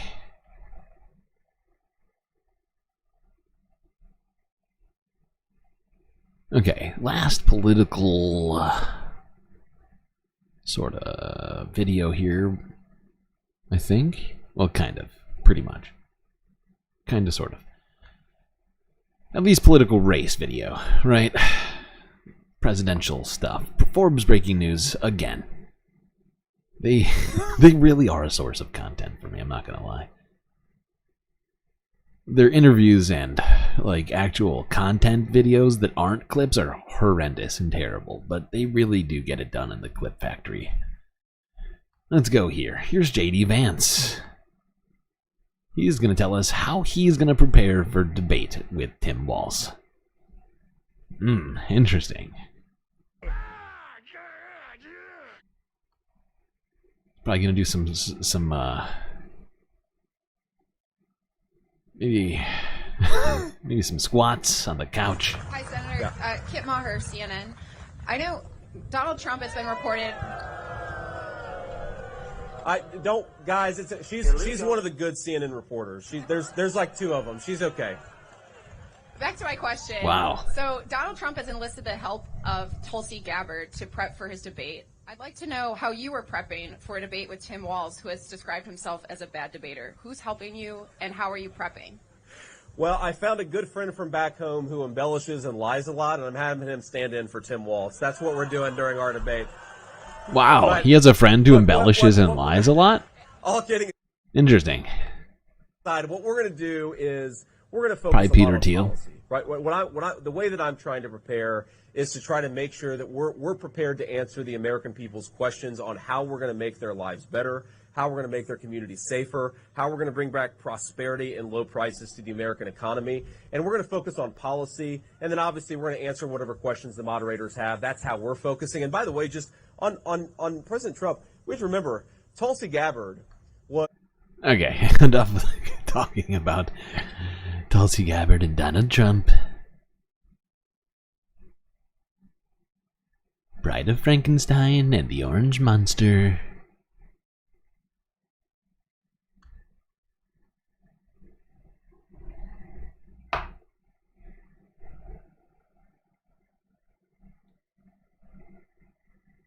Ooh, fancy. Fancy Palestinian Twitch emotes.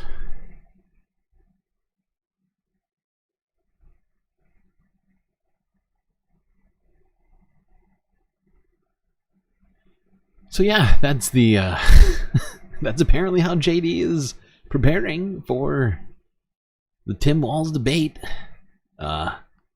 Hanging out with one of his friends who lies and embellishes a lot. I think that's what he said.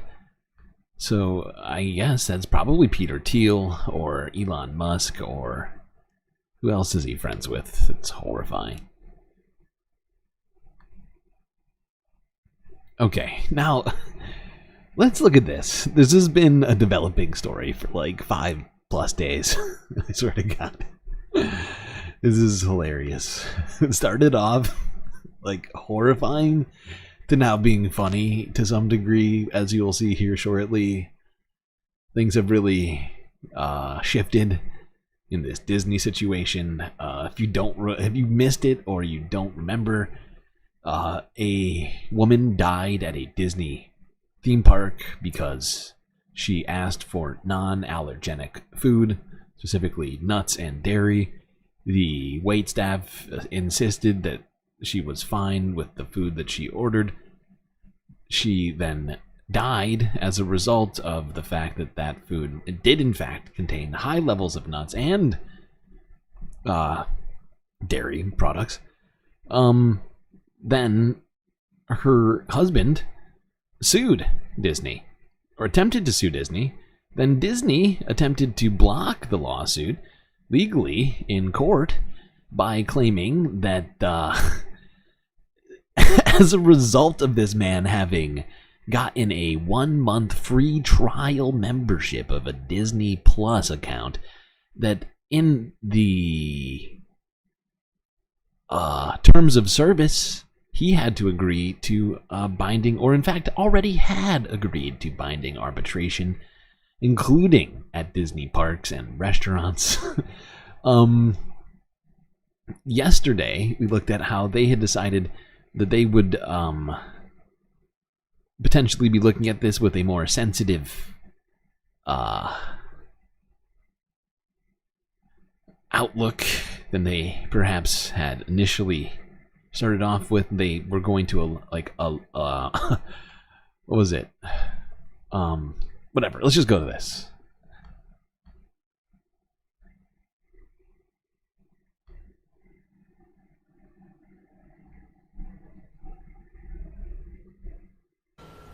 A Long Island family suing Disney over their loved one's fatal allergy attack will have their day in court.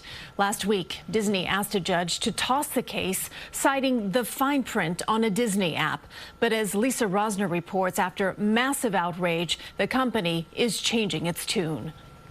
Since her death in October, loved ones have been holding on to memories of Dr. Amy Tang Swan, also adored by her patients at NYU Langone and friends. It was a tremendous loss for everyone. Best friend Sabrina Martini says it was another gut punch when last week Disney asked a Florida judge to dismiss a lawsuit by Tang Swan's husband. It said at the Disney Springs restaurant Raglan Road, the waiter guaranteed certain foods could be made allergen-free and confirmed several more times. It said she soon died from anaphylaxis due to elevated levels of dairy and nuts in her system. Disney cited fine print in a Disney Plus agreement her widower signed years earlier that requires users arbitrate all disputes with the company. And I couldn't even believe it, but I'm just glad that they changed their mind. In a statement, Disney now says it'll waive its right to arbitration, adding in part, with such unique circumstances as the ones in this case, we believe this situation warrants a sensitive approach to expedite a resolution for the family who have experienced such a painful loss. I was relieved because I wanted to see exactly what the process was, what the process is that they follow. Lawyers for Tang Swan's widower said in part, although Disney has withdrawn its motion, the arbitration clauses they relied upon in their motion still exist on various platforms. This potentially puts other people injured by Disney's negligence at risk of facing a similar legal challenge. One legal expert tells me it is unlikely that a judge would have sided with Disney. It flies so much in the face of public interest, and it's so abusive to the consumer that I don't think any court would allow it. I want people. You would hope so, but with the way that the Supreme Court and everything else has been behaving, ruling on things relating to business and whatever else, it makes, I think, everybody, including me, concerned about these sorts of things. Thankfully, this is going to be going forward in court, and hopefully serves as a warning to companies to stop. But really, will there be any reason for them to try and stop it? Has there been enough of a backlash? I don't know. But I think it certainly deserves one.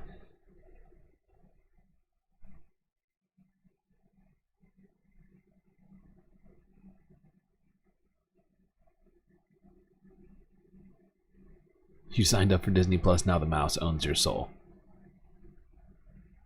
Yep. Where would you like to spend your eternity? Perhaps, Epcot? Have you heard of it?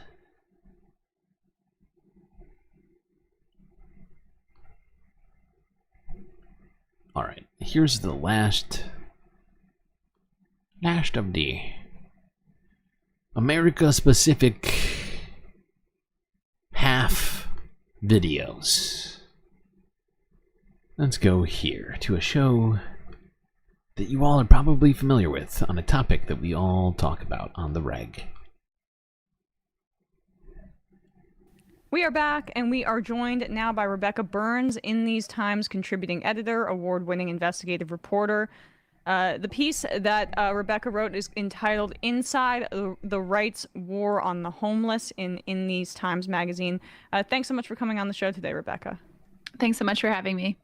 So let's start, I guess, with the genesis of this kind of movement nationally, which is Austin, Texas. In your piece, you write about, I mean, of course, there have been anti-homeless crackdowns across the country, but in Austin, this particular group, an organization, and kind of pro-Trump super PAC donors spearheaded this effort specifically. So take us through how this started a few years ago in Austin.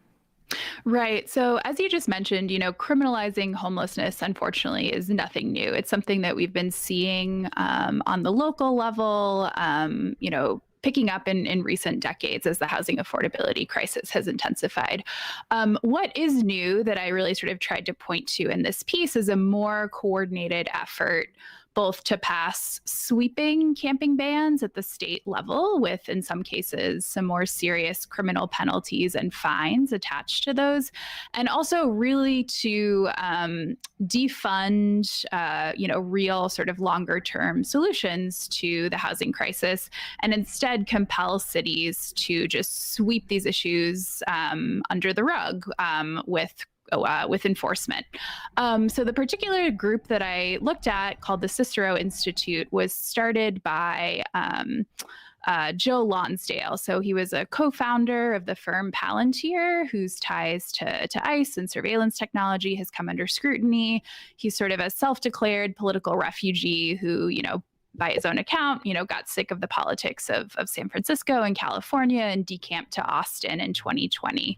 So when he arrived there, local activists, housing activists, progressive city council members were sort of in the midst of a push to decriminalize public camping with the rationale, that Austin was becoming less affordable, in part because of the movement of, tech moguls like Joe Lonsdale to Austin. And certainly no one is arguing that public camping is a good solution for anyone, either, certainly the individuals who are opting for that, or for the general public. What they were arguing is that, in the midst of a housing crisis, criminalization is making things worse. So in 2019, Austin, for the first time in 2 decades, sort of removed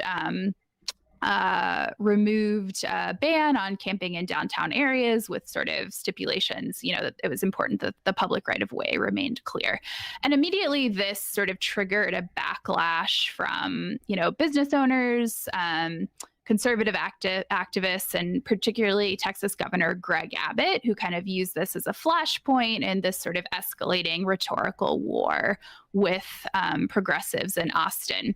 So into that fray, you sort of have Joe Lonsdale and his new think tank, the Cicero Institute, stepping in and saying, aha, we have the solution.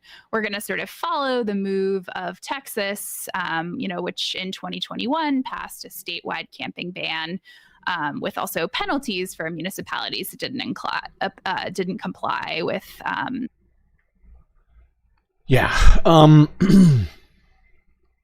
Anybody that didn't comply with this camping ban would lose funding.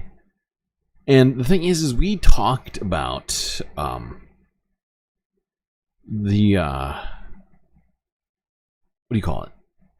Sanctioned camping spots, like state-sanctioned camping areas for homeless people. We talked about this just yesterday, and the fact is, I think when we were watching that video, a bunch of it didn't sit right with me, right? And the fact is that this woman here, Rebecca, goes into the fact that many of these supposed sanctioned camping spots are put in places that are far outside of the city itself, away from like infrastructure, hospitals, jobs, and make it harder for homeless people to be able to change their situations, or to even just make sure that they are just able to access things. And it's more it sounds non-sinister, sanctioned encampment, that sounds great, but then when you start talking about the actual policies that tend to go along with it can be problematic, is all. And you have to be more aware of that, I would say. And I think that's why I just decided that we should watch that video. Hold on, let me just go to here.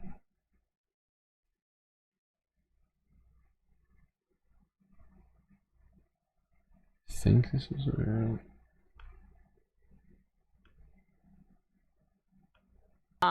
Just slashed for the federal housing budget, and the federal government hasn't recovered since then. The problem has just gotten worse and worse, and these kind of real estate groups and these large corporate landlords have been really effective at like buying our government for their own projects here, in part because also there are conservative billionaires and funders like Leonard Leo, who I guess has connections to this guy Lonsdale, who are behind or at least cheering on, and their comrades, their colleagues, are behind taking stuff like this all the way up to the Supreme Court. So like, can you talk a bit about how this recent Supreme Court anti-camping ruling affects these efforts as well? Right. So, I mean, we sort of see Leo behind the scenes, both in this decision, Joe Lonsdale, who also, Leonard Leo sort of granted him a very rare podcast interview earlier this year. We don't know that much about it, what exactly their relationship is, but, Joe Lonsdale kind of thanks Leo in his public celebration of the Supreme Court decision that you mentioned for Leo's advice and support of the Cicero Institute's amicus brief. So we sort of see Leo, behind the scenes on this issue, on a myriad of cases, that landlord lobbying groups have been bringing for years to sort of try and attack rent control. And so, I think the thing here is it would be sort of a mistake to segment policy issues, surrounding homelessness from sort of just what we see happening in the broader housing market, as you just alluded to. We have a situation now where it's really not hard to understand why there's thought to be sort of a historic increase in people ending up on the streets. It must be their individual moral deficiencies. Right. Like, if there's a fairly simple sort of macro explanation, we have a lot of cities where even if wages have started to rise and rent increases in some places have started to cool, we still have rent increasing twice as fast as wages. Exactly. What happens in a lot. And that's something I feel like I talk about a lot, maybe to the point where I feel like I upset people when talking about it too much. Or maybe I'm just feel like I'm a broken record to some degree. But like, that is a reality of the situation, is that rent has increased twice as fast as wages, and we need it to go down. It can't just be, held at 5% increases year on year. It at least needs to be held back until wages catch up, if not just brought down to meet up with wages. I mean, if Kamala Harris gets elected and adds 3+ million homes, which I think she said she was planning on doing, it would certainly help things, as long as we don't allow people like Berkshire Hathaway or BlackRock or any of these other sorts of big real estate investors, people who are planning to buy these homes to rent them out. As long as we don't let those people buy them, we find ways to give them to people who are unhoused, people who need them.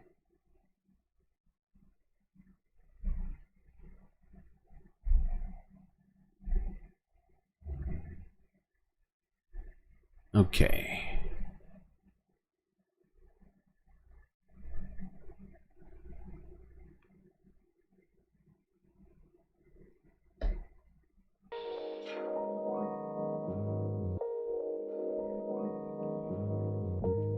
Well, I hope you're all enjoying the stream so far.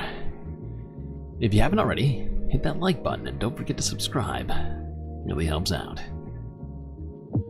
If you're on the short streams, you can just double tap on the YouTube vertical. That'll like the stream. Alright, if you've done both of those things and you still want to help make the Galactic News Network a thing and just help in any way you possibly can, well, I've got some ideas for you. One, you could become a Galactic patron. Just put that link in chat. For just a few US dollars a month, you can gain access to galactic benefits unseen by the rest of the goddamn Milky Way galaxy. Alright, also, if you don't want to go on Patreon, you can also go on Twitch, where you can do the usual Twitch stuff. donate bits and gifts or subscribe using money and or Twitch Prime.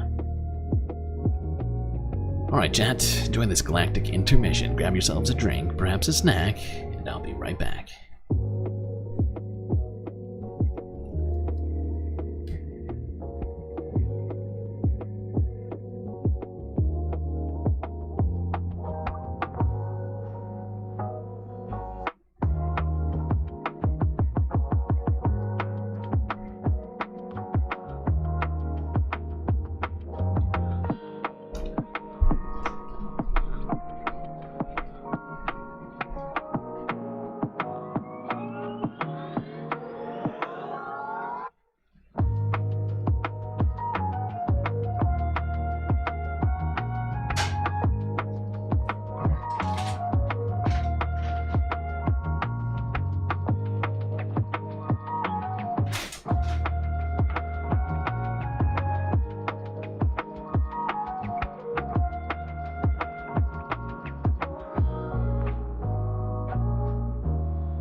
Everybody seems to be tired today. Well, it's the DNC again. 3 nights in a row, I feel like. Not shocking. And also, you know, it's been a long month already. A lot has happened. Whoopsies.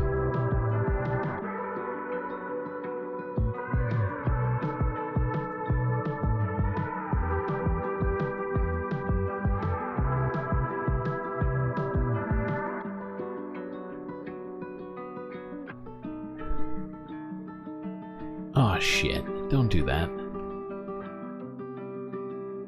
Oh, not cool, man. There we go. Oh, what? This looks fucked up. Why? Oh, that's annoying.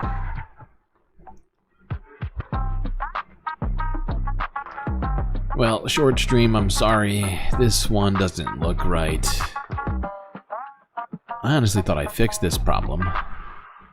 Because this happened earlier. The bottom of this got cut off. Thought I had it fixed, but no.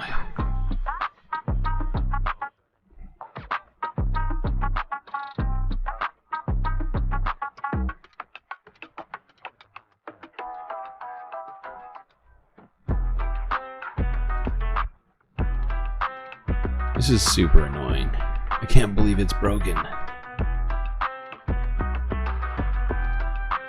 It looks pretty good. No, do you see the bottom of my inner tube and the shadow are both gone?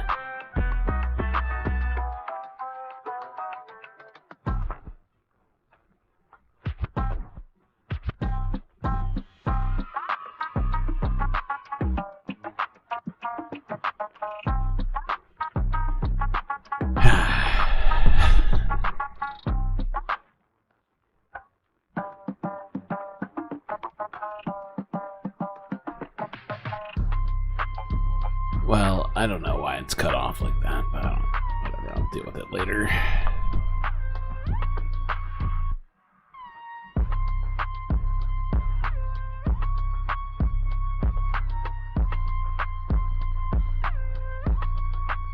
The cat next to the speaker is Omega Star's cat. That's right.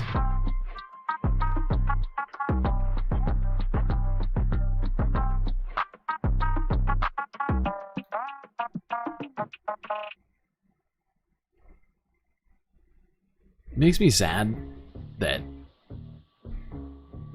we have split up people between vertical and horizontal chats.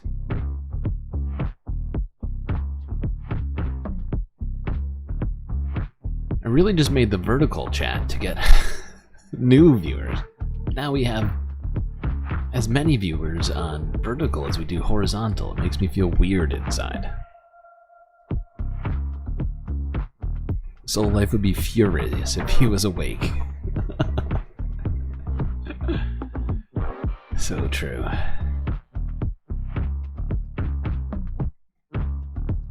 So true.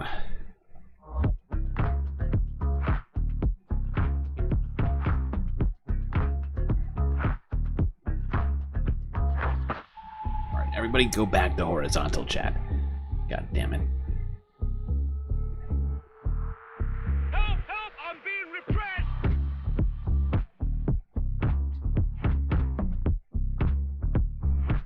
Okay.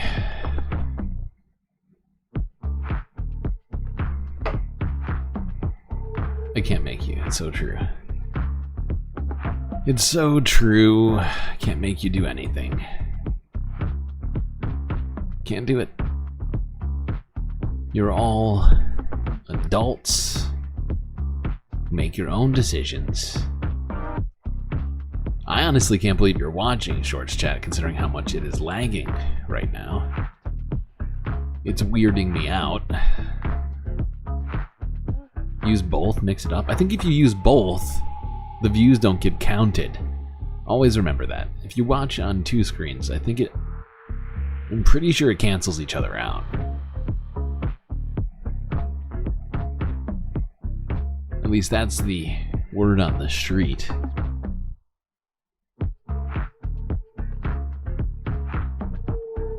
Oh, damn. Shorts Chat is just fully lagged out right now.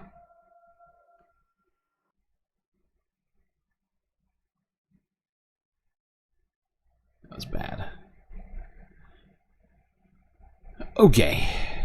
Let's get on to the environmental half. What do you say, chat? Calling all space fams. It's time for the environmental half of the show. Let's start here. Wait a second. Oh, this is weird.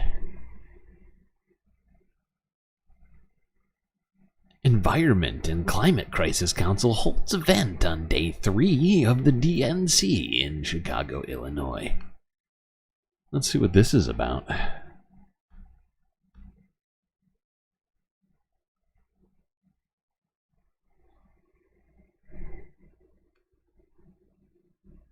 Throughout history, who have protected our lands, waters, animals, and who continue to do so today. and Democrats and the council. Hold on. Please hold.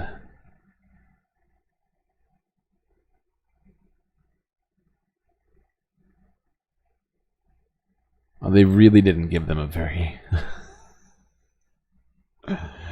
This is... wow. Okay. You know how they had a fancy stage for the main event? Well, prepare yourselves for this. The budget was... well, you will see. Schedule conflicts, so things will move around a little bit. Bear with me as I juggle slides and we make sure that you get to hear the important words, thoughts that they have to share with us. Our first speaker today is Ken Martin, and I just have to say, yeah, I already said it. Ken is amazing, but my vice chair, David Green, is going to introduce him, and so I turn over the mic to David Green.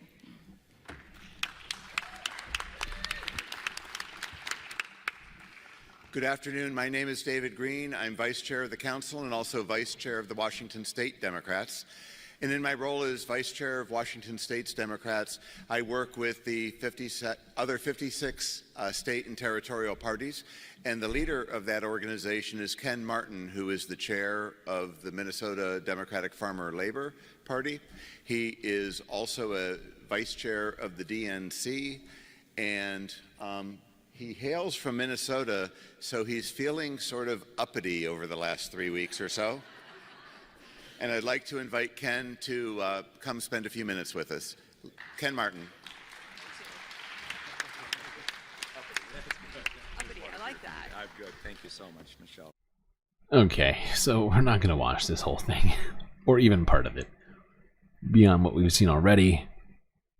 It just, makes me a little sad inside that,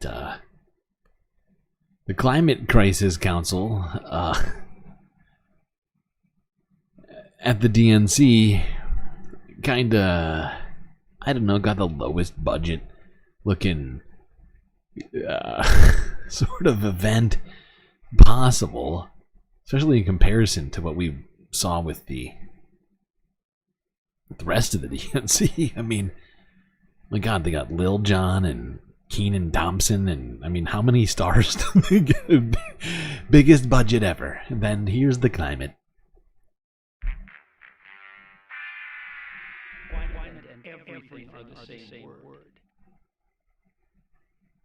Unfortunate. You'd think it would take a little bit more seriousness.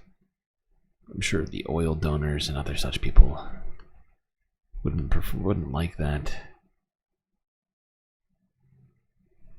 Okay, now let's talk about current climate stuff, weather events, other stuff like that real quick. And actually, I think we might just be doing a second half. I said climate half, but really I think we're just doing climate half and global news. It's a shorter list than usual I have here today, mostly because I spent my entire day migrating the scenes from the regular stream to shorts, which, if you haven't figured out, there's a lot of stuff going on in this stream. May not be obvious to everyone, but an incredible number of pieces I have to move from one place to the next,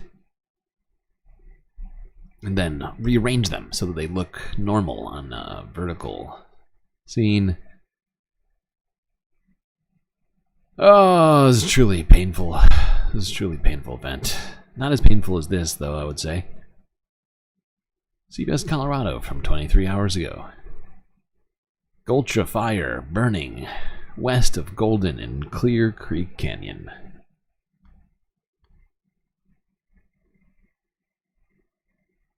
Even in a control... yeah, they needed the fence just in case. Just in case. We do begin tonight with some breaking news. A fire in the Clear Creek Canyon is flaring up. The Gulcha fire is about 10 acres right now. It started to lay down a bit, but crews say that the winds picked up in this area, causing new concerns tonight. The Jefferson County Sheriff's Office has closed Highway 6 through the canyon. This, we know, is rugged terrain. No homes nearby. Firefighters, of course, will spend tonight watching the situation. Okay. Switching gears and now to last night's furious storm. Several areas getting hit hard. Pause. Please pause. God damn it. Okay. You think it looks really good? Thank you. I'm glad. Even though it's lagging really bad. You're a mod, and I know you're biased. But I appreciate that. I mean, it did take a lot of time, I'm not lying. It took at least 6-7 hours to do. Like, I was literally pretty much working on it till the second I started streaming, which was 15 minutes late. For some of you, I'm sure you were sitting here bashing your phones and or computers, keyboards, over my lateness. And for that, I am sorry. Look at that, the world's on fire. Again? No, still. Still is the correct modifier for that sentence. The world's on fire still. Millions of acres at this point, I'm pretty sure. Let's go to this. Eyewitness News, ABC 7, from a day ago. We already talked about this earlier in the week, but we're just going to quickly hit this up. Furious storm takes toll on Long Island communities. Switching gears and now to last night's furious storm. Several areas getting hit hard, but some of the worst of the damage seems to be on Long Island's North Shore. Entire roads washed away, several more in pieces and impassable. In Smithtown, a street left completely collapsed after it was overtaken by Stony Brook Mill Pond. The danger is tremendous, and for the people who live there, so too is the road to recovery. Here's Josh Reiniger. The small village ahead of the harbor is itself more fit for boats tonight. It's epic, catastrophic disaster. After 50 years of public service, Police Chief Chuck Lohman jumped out of bed early this morning to see something he never imagined. Infrastructure that stood for decades simply defeated by last night's monster storm. A camera was rolling at the very moment this road buckled, undermined as a wall of water rushed in. I've never seen anything like it in my life. I know they refer to these 100-year storms, but it seems like they're happening with a little more frequency than 100 years. This guy's figuring it out. SUV when the water rose last night. Now the state DOT has not one but two giant pumps here. And to get the water out, they've had to build metal piping that goes 150 yards through this field. That's where they're sending the water, and it could be the middle of the day tomorrow before they get all this water out of here. The storm ravaged Suffolk County's North Shore. So yeah, not just Long Island, but multiple places, Connecticut, New Jersey, all got hit quite badly. And that was basically remnants of Hurricane Ernesto, which is just heading back into the Atlantic right now as we speak. Don't assume you're biased. That's hurtful. I'm sorry. I'm sorry. You're right. You're right. I'm sure you're being completely objective, and I appreciate your objective opinion about the way the stream looks.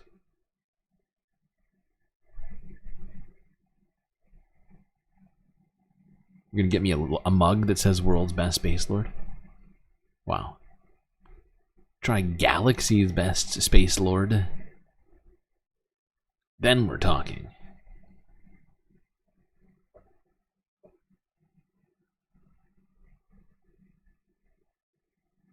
Okay, now let's talk about something else.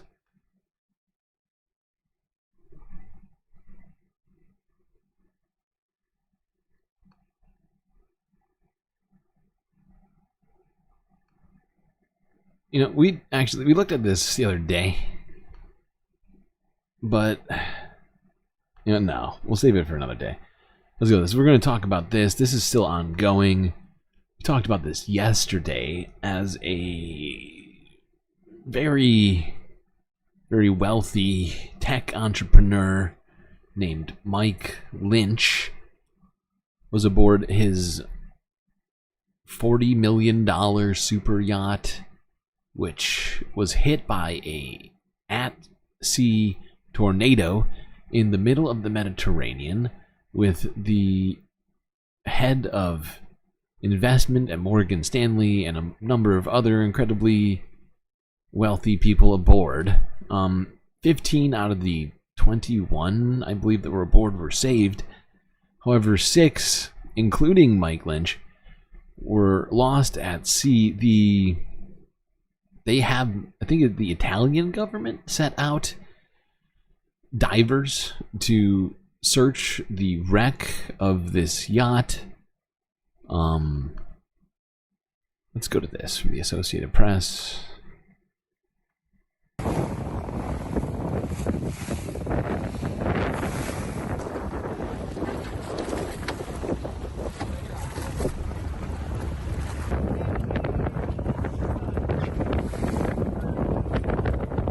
Avete inviato 4 ispettori. Shit. Sì. Questo è Sorry. I forgot. It's in Italian.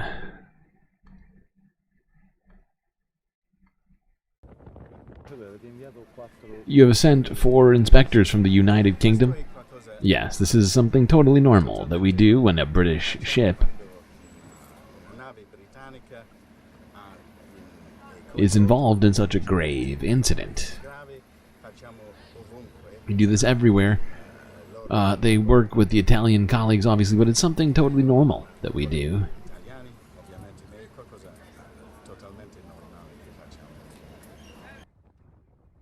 Now, they have at least found, I believe, 4 bodies upon going down, like I was saying, to the wreckage.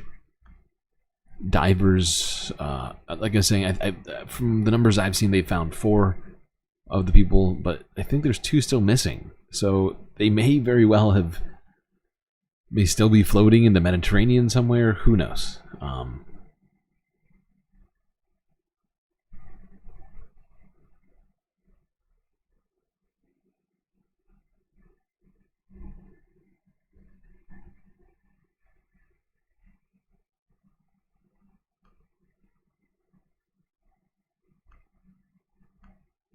Oh, I forgot. I have a bunch of videos in here that I actually haven't seen today because I spent all my time trying to set up shorts. But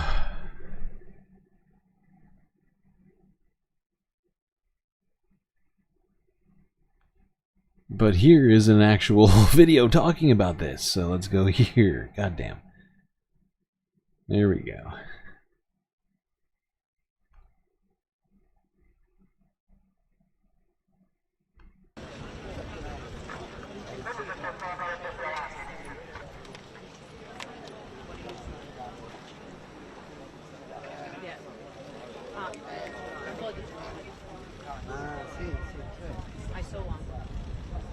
I think the narrative that we're getting from the rescue team in Italy this morning is that they have probably switched from a rescue mission to a body retrieval. The vessel sank in a matter of minutes, 2 to 5, depending on the various accounts.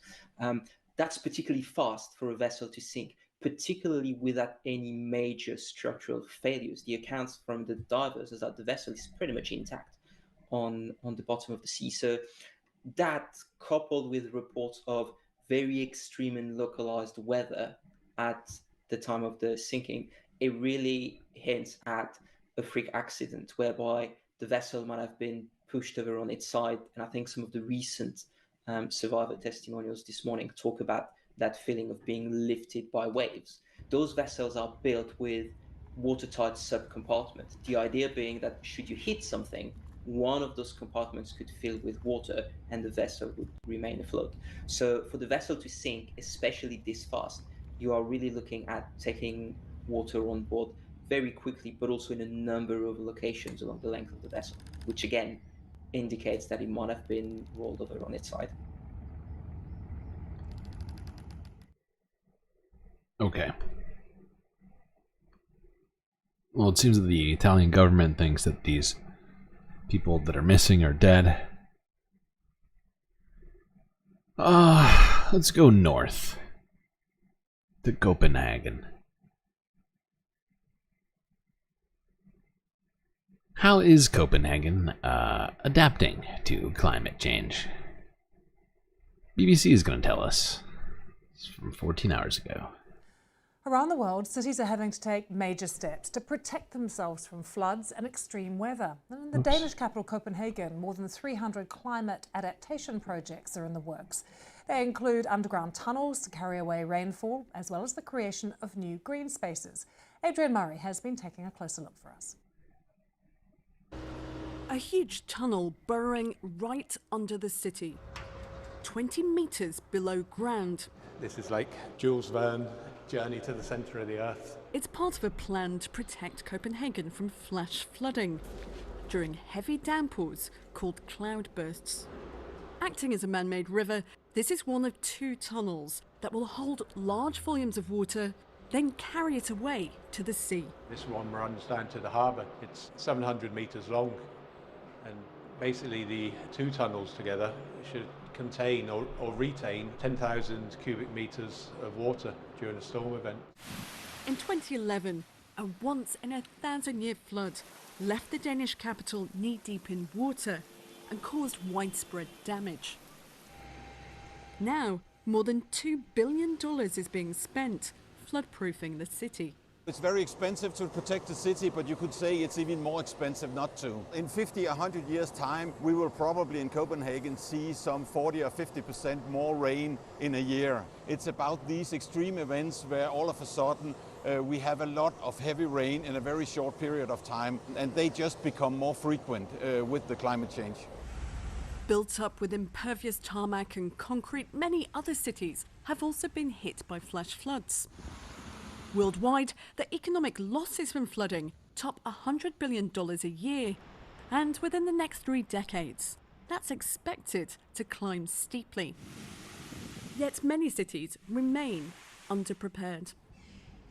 With more than 300 projects in the works, Copenhagen is remodelling itself. This was once a congested roundabout, but hundreds of trees have now been planted, transforming it into a small woodland. Creating green spaces like this one that can act as a sponge, help urban areas handle heavy downpours of rain. And when needed, this rather clever city park turns into a reservoir, holding back water from the nearby neighborhood. We have a pipe underground where we can store the everyday rain. It's reused for irrigation of the trees around in the park and in the neighborhood. There's underground. That's a great idea. I love that idea. Making a little trough to collect water and transport it around the neighborhood for people, as well as having this area to soak up water from floods. I think it's a brilliance. There's some very, very good solutions. Now, let's see here. I am going to end the short stream. Sorry, everybody, if you are enjoying that. But it's lagging really bad, and it's causing the stream to just not be running as optimally as it should be.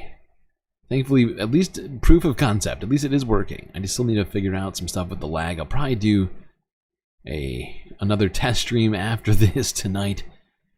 Do a little bit of tweaking, but I'm going to end that short stream. We're going to continue on to the global and space news here in a moment. I think I can end this stream on its own.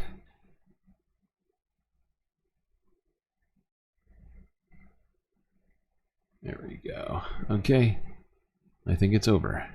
Great work on the short stream. Thank you very much.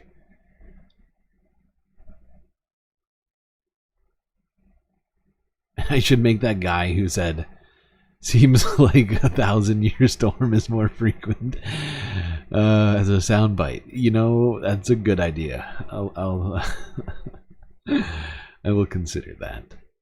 I will definitely be considering that.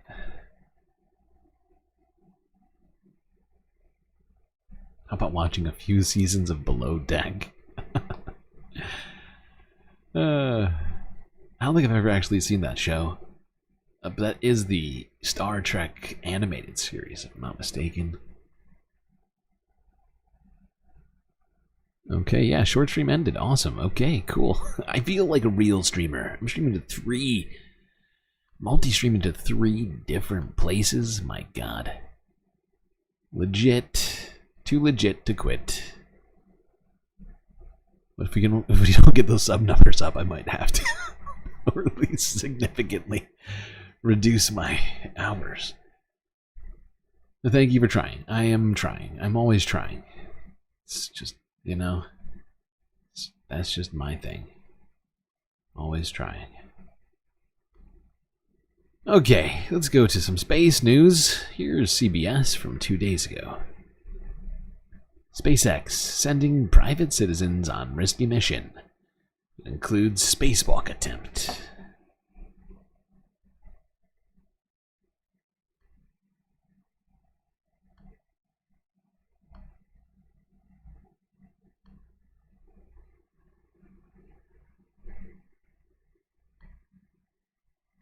Four people arrived at the Kennedy Space Center today to prepare for a historic but really risky mission. That mission has been dubbed Polaris Dawn. The crew is set to leave next Monday on a SpaceX Crew Dragon capsule and spend 5 days in space. The goal is to try to conduct the first ever private spacewalk, but that's not all. The crew is aiming to travel higher altitudes than the Apollo program, cross paths with a radioactive belt, and test some new SpaceX suits. They're pretty cool, too. CBS News space consultant Bill Hartwood joins me now. Bill, great to see you. So what are some of the risks of this mission? Let's get that out of the way first. Well, sure. They're a little bit higher than they would normally be for a SpaceX Crew Dragon mission, you know, the kind of flights that carry astronauts to and from the International Space Station. As you say, they're going to go higher than anyone has gone since the Apollo program. Of course, the Apollo crews went further. They went all the way to the moon. But these guys are going to get up to an altitude of about 870 miles. That's well above the altitude of the International Space Station, which orbits at around 260 miles. And so they are going to be exposed to the Van Allen radiation belts. But remember, this is a short duration flight. It's only going to last about 5 days. So the radiation that they will receive during those 5 days is still much less than the crew on the International Space Station gets over 6 months. So, yeah, it's more risky, I think, than a standard SpaceX Crew Dragon mission, but not all that much. And then when you throw in the spacewalk, well, that's a different ballgame. You know, you've got a brand new suit, as you mentioned, never been tried in the vacuum of space before. So that's going to be quite exciting to watch. They're kind of yeah, I mean, it should be exciting. It's definitely a big deal, but let's all remember that Elon Musk did absolutely zero of the work for any of this and deserves none of the credit. Or at least near zero credit.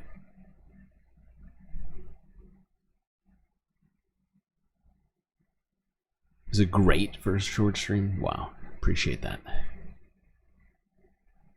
Thankfully, I already had something to go off of.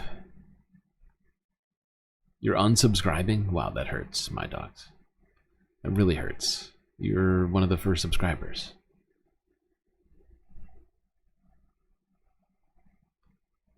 Alright, speaking of Elon Musk, let's go to this as we transition to talking about global news. This is in Parliament, in British Parliament, where a particular count had something to say.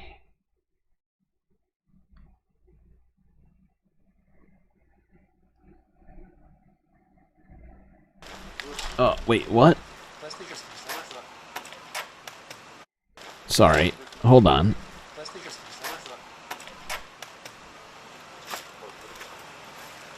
Just jumped me ahead. 2 videos rather than 1. How rude. There we go. Hi, Count Binface here, planet Earth's favorite novelty politician, and I've just got a quick message for you, which is that while the hell site of Twitter goes down in flames and is used much worse than it used to be because of the new owner, I thought it was an excellent opportunity to direct you all to my Substack, countbinface.substack.com. I deliberately haven't used the word Substack in my tweets Because I heard from a little space bird that when you do that, potentially the tweet gets deprioritized and not so many humans see the message. But they can't stop it in a video, so here I am. What's more, I thought to celebrate the fact that my Substack is up and running, I'd give it a new domain. Okay, alright. He looks like my cousin, exactly. Yes, well, we're both galactic beings. Shot fired at Elon Musk for intentionally driving down tweets, Zeets, X's, whatever they're called, that include other social media platforms and websites.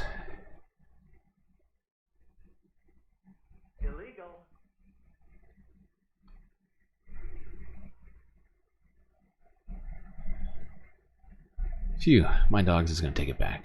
Dirk Gently is now going to unsub for lack of horseshoe crabs? Of all streams to unsub to for lack of horseshoe crabs, this couldn't possibly be the one. Come on. Really? This stream? Not enough horseshoe crabs? Maybe blame other streams for not enough horseshoe crabs. But this stream talks about horseshoe crabs semi-regularly. Certainly more than your average stream. Okay? Your average political stream, zero horseshoe crab talk. This one? You can expect it almost once, a month. Maybe not quite, but there's a lot of horseshoe. We've talked about horseshoe crabs on multiple occasions.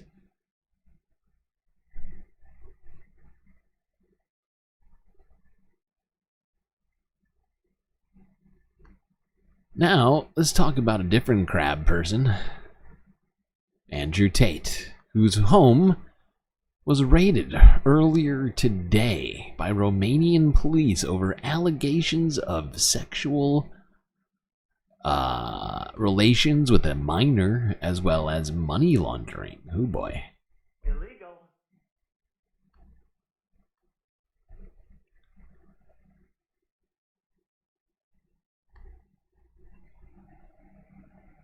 Brought the battering ram, huh? Jeez. Alright, let's go to this next one. This is from BBC on the same topic. We need Lenny Bruce as a support person?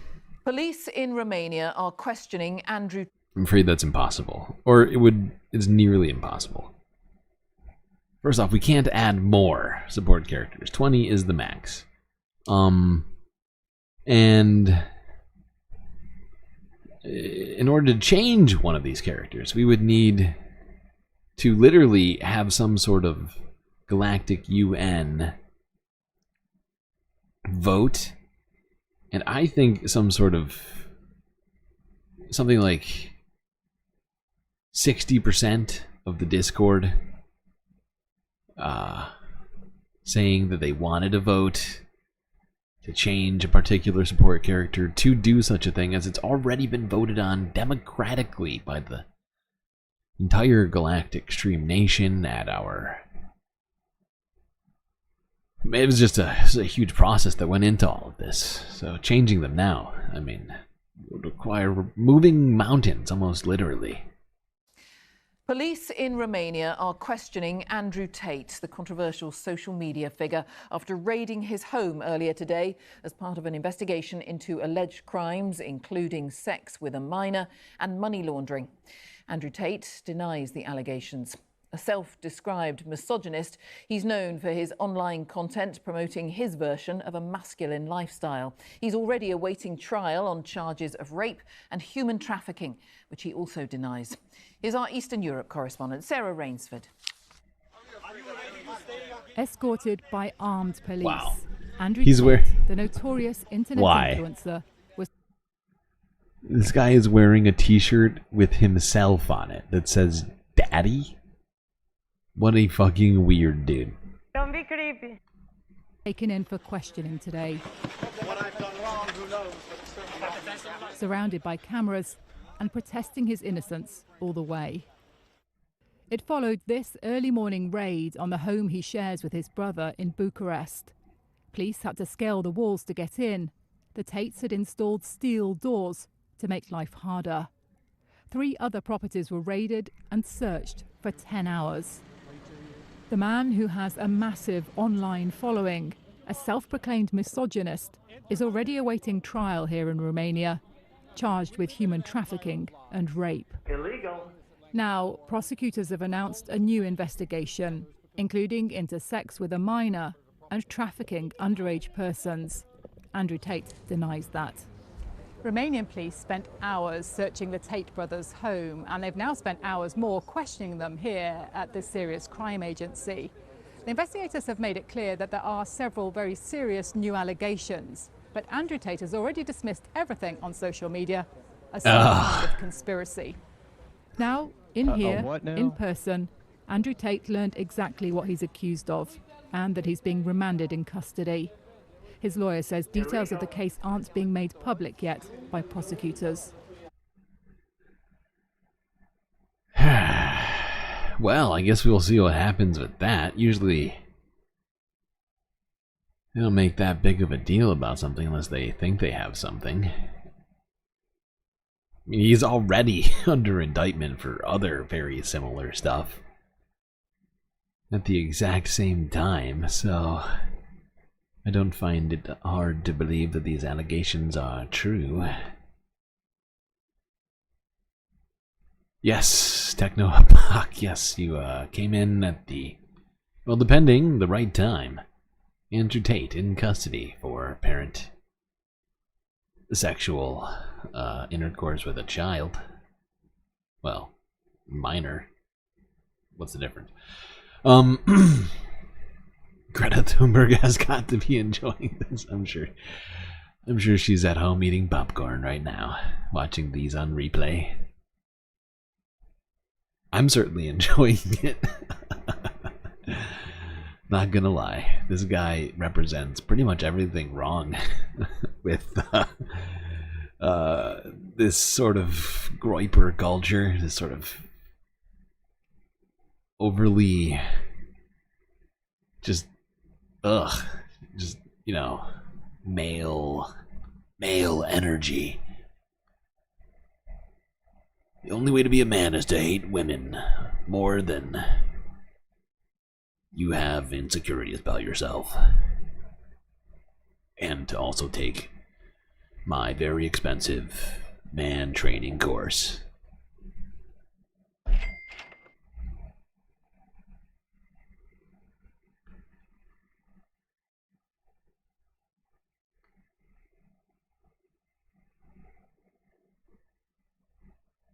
Aiden Ross's hero. Yes, that's right. Well, he's got a new daddy now. Daddy Trump.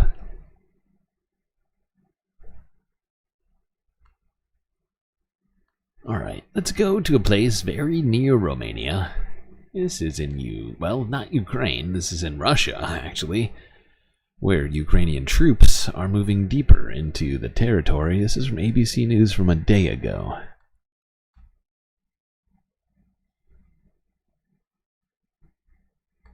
To the war between Russia and Ukraine. Ukrainian troops have moved deeper inside Russia. Ian Panel's on the scene in Ukraine. Good morning, Ian. Yeah, good morning, George. I think it's now clear that Ukraine has shaken up the dynamics of this conflict. And what's also clear is that over 2 weeks later, not only are they still inside Russia, but Vladimir Putin doesn't seem to have a response to this Ukrainian incursion. This morning, astonishing new images of the moment Ukrainian forces broke into Russia, launching one of the biggest surprise battles of this war. You can see shell-shocked Russian forces surrendering amid the remains of their border-crossing stronghold. We travel to the border crossing. The men and machines of war drive through a landscape scarred by this conflict. We're right on the border between Ukraine and Russia. You can see Ukrainian vehicles piling through the border crossing. Russia is literally just about 100 yards or so on the other side. 2 weeks ago, Ukraine launched one of the most audacious operations in this war, daring to take over Russian territory.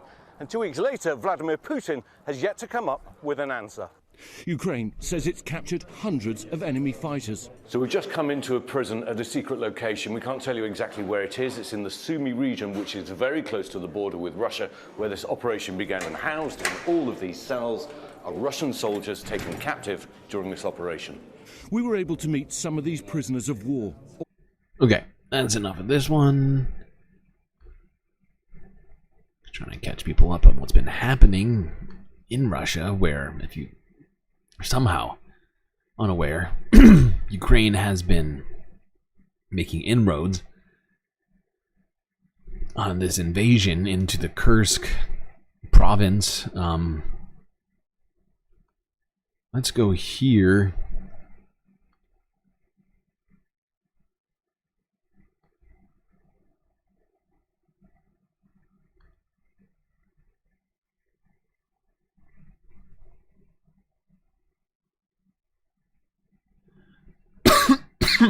This is from CNN from a day ago. Zelensky says Russia's red lines have crumbled after incursion into Kursk region. And I think the way that CNN has put this video, titled this video, is kind of weird. I think he's actually talking about the red lines of Europe and the United States. So I don't... whatever, let's just go to this.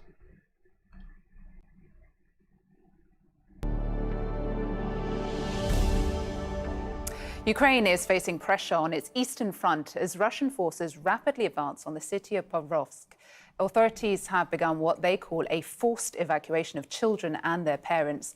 They say it's necessary with the city in range of Russia's heavy weapons. Residents are being warned they have 2 weeks at most to leave the city before Russian troops arrive, with more than 53,000 civilians remaining in Pokrovsk, which Ukraine uses as a military hub. Meanwhile, Ukrainian forces now control more than 1,200 square kilometers in Russia's Kursk region, according to Ukraine's president. Russian officials say they have resettled more than 121,000 residents since the start of the incursion 2 weeks ago. CNN's Claire Sebastian's been following this. Claire, just... from when we first heard about this, it was just a few hundred, maybe 1,000 people that had been moved. And now within 2 weeks is over 100,000. 125,000, I think she just said. Talk to us first about how strategically important this city of Pokrovsk actually is. Yeah, it's a small town. It's sort of similar size to Bakhmut, which, of course, the Russians took over last year. But it has been in Russia's sights, really, since they took Avdiivka back in February. It's about 60 or so kilometers west of that. And it is on a road intersection. It's been used by Ukraine as a military hub, essentially, to sort of house forces and equipment. And if the Russians were able to take it, then it would open up the road up to Kramatorsk and Slavyansk, other major military hubs in the east. So it would put the Donetsk region, which Russia still does not fully occupy, at serious risk. It's been a real target for Russia, really, as I said, ever since Avdiivka and even before that. And I think this is where you find the risk of the incursion into Kursk, right? On the one hand, the Ukrainians have been clear that they intend to try to distract Russian forces by bringing them from other areas, try to ease the pressure on the front lines, but they are also risking doing that to themselves, right? There were concerns around the eastern front when Russia opened a new front in the Kharkiv region back in May. Would this mean that the Ukrainians were still able to defend Pokrovsk and other towns effectively? I think the same questions are being asked now as the Russians are clearly making progress. Yes, and the Ukrainian incursion is continuing apace, it seems. We've said 1,200 square kilometers now taken in the region. Have you seen then, given what you just said, any sort of change in strategy from the Ukrainians, given that they may have to deploy at this point?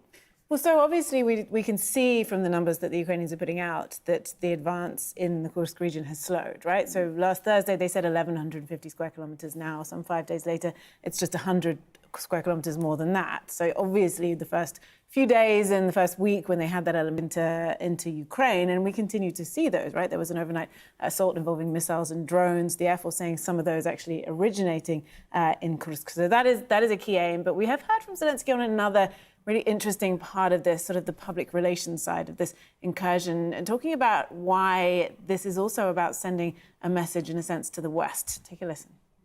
We are now witnessing a significant ideological shift, namely the whole naive, illusory concept of so-called red lines regarding Russia. which dominated the assessment of the war by some partners, has crumbled these days somewhere near Suja. If partners removed all existing restrictions on the use of weapons on Russian territory, we would not need physical entry, particularly into the Kursk region, to protect our Ukrainian citizens in the border area and destroy Russia's potential for aggression.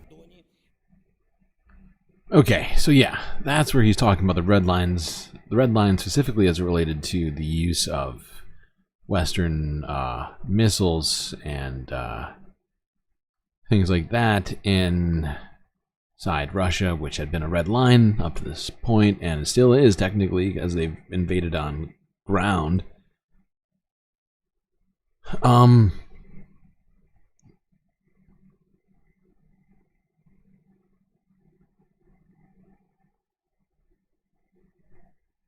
Okay. Let's go to this. We already saw this yesterday, I think, but this video is ridiculous. And it also happens to link up to another video for today. Here's the Associated Press from 4 days ago. Chechen warlord Kadyrov drives a Cybertruck and invites Elon Musk to Russia.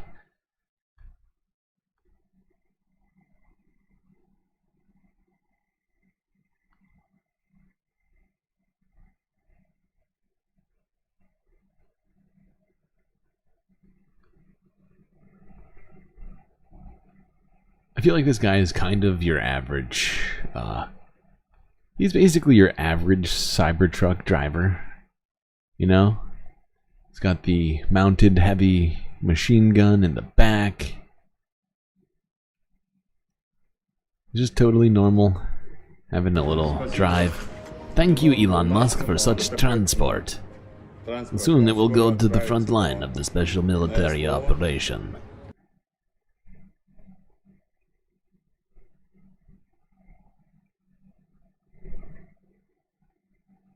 It's weird how the sound cuts out when he's driving. Although, I guess they don't make any sound. Musk, we will be looking forward to your visit. And I'm sure Elon Musk will come out here and thank him personally for this great publicity for him.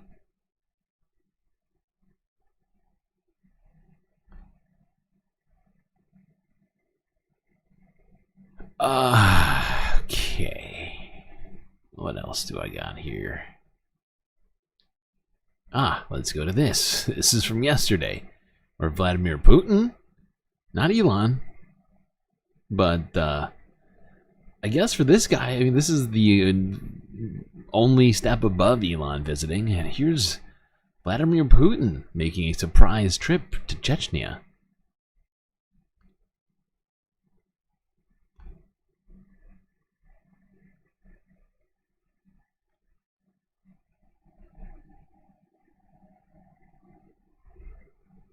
Oh, and there he is. There's the guy.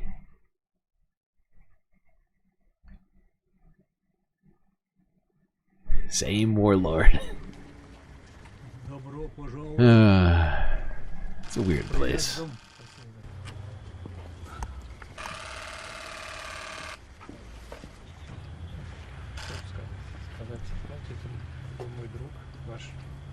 Ваш родственник близкий. Для меня друг твердо. Вам спасибо большое. Okay.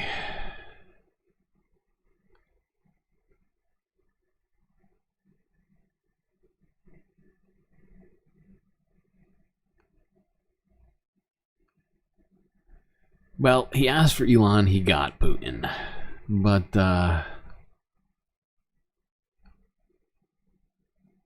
you know, seems better. He seems stoked about it, right? What is that face? That's a man who's excited. It's like his dad just told him he did a good job. Oh, thank you, Daddy Putin.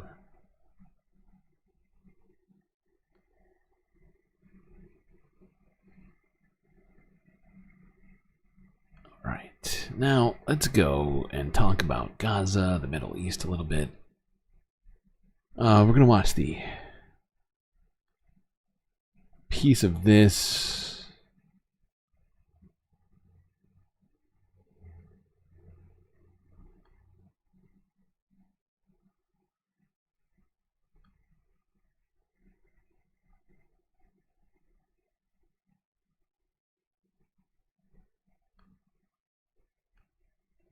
Timing of this being right before the Democratic convention, where protests are planned for the Biden administration, well, that is President Biden and Vice President Harris. The Biden administration's support of Netanyahu with these Israel military sales. Why would they do this right before? Well, I think that, look, first of all, there's no good time to do this from any perspective, right? I think that they are coordinating and continuing to walk a very tight line between demonstrating what will be, I do expect, a President Harris's continuing support for Israel, while also trying to lean into arguments about the need for increased humanitarian assistance, the need for a ceasefire, and I think we will see the Harris camp speak more to those sorts of issues. But, at the same time, President Biden remains the president, and this is his policy, and there have not been any changes to it. Talk more about that, the ceasefire. New round of Gaza ceasefire and hostage talks are beginning today in Doha, Qatar. The talks are being organized by the United States, Egypt, and Qatar. Hamas has said it will not send representatives to the talks. A senior Hamas official told Reuters, quote, going to new negotiations allows the occupation to impose new conditions and employ the maze of negotiation to conduct more massacres. The talks are the first to be held since Israel assassinated Hamas political leader Ismail Haniyeh, who had been Hamas's chief negotiator. So if you could comment, Josh Paul, on what you think the significance of these talks are, and the fact that actually Secretary of State Blinken was scheduled to be in the Middle East but has now postponed his visit. Well, first of all, let us hope and pray that these talks succeed, because Gaza desperately needs an immediate and permanent ceasefire. And while Secretary Blinken may not be there, CIA Director Bill Burns, who is an extremely capable diplomat, will be there. So I think we should all hope. At the same time, as you just mentioned, of course, within the last few weeks, Israel killed the leader of Hamas and also their lead negotiator, Ismail Haniyeh. And that does not seem like the action of a government that is intent on recovering its hostages from Hamas's grip. One does not kill the person you are negotiating with and then expect to achieve a ceasefire. So I think the odds remain very long. Yeah. I think it also remains very much in Prime Minister Netanyahu. The thing that comes to mind every time that I think about that, it's like, actually, let's,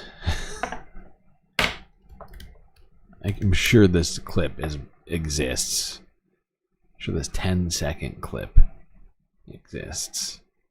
Come on, work with me. There we go.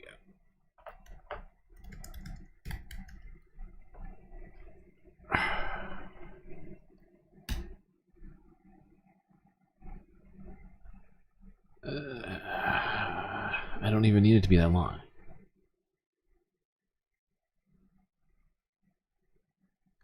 Yeah, here we go.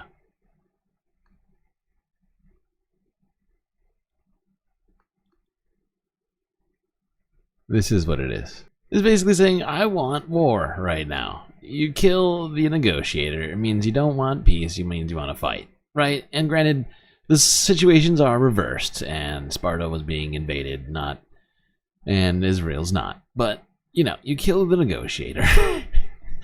And they didn't just kill, one important person. They killed multiple important people to all of this. All in basically one swoop within, I think 24 hours of each other. It sends a certain message no, we're not here to negotiate.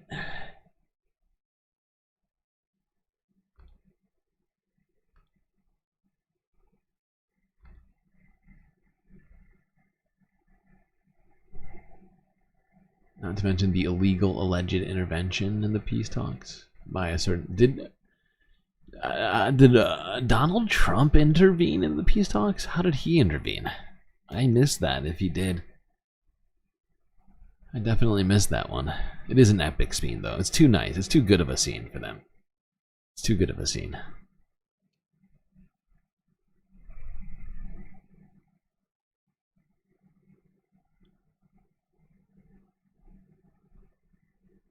It's too good of a scene. They're not Sparta. They're not Sparta in in the actual analogy of the entire movie. Like, you have to remove all historical context to accept that as an analogy.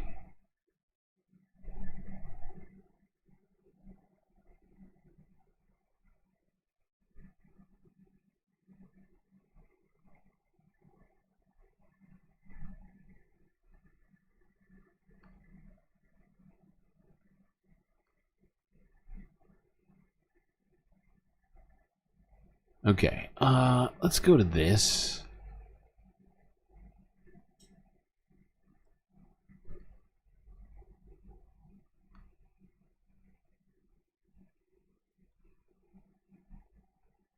This is the AP from 18 hours ago, showing footage of Orthodox Jewish protesters in Israel, still in the streets, being forcibly removed by police in Jerusalem.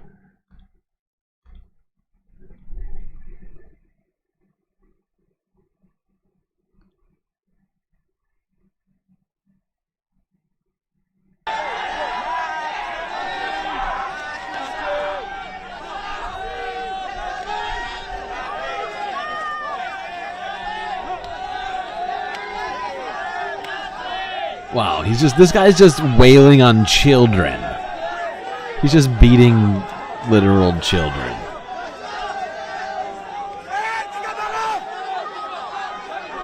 That is gross. It's just so gross. These are little kids. Oh my God.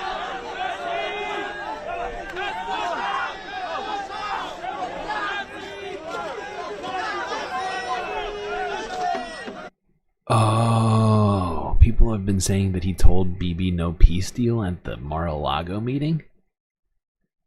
No peace deal, Bibi. Illegal. We need the real estate.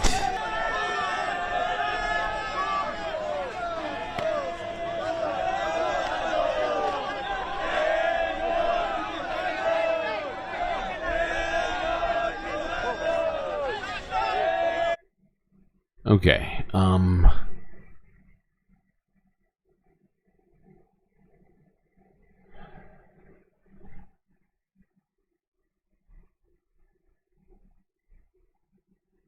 now,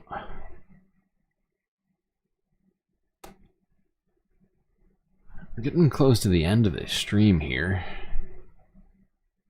This is from Guardian News from 22 hours ago. Survivors carried through dust after airstrike hits Gaza school, housing displaced families.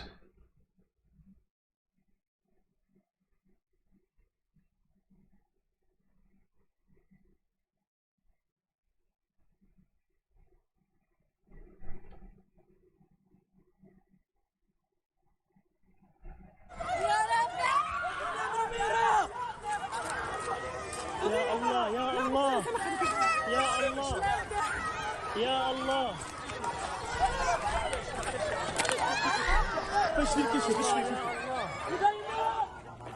ولا شحط ولا حاجه ما سمعنا بدعنك الا بذنب طبعا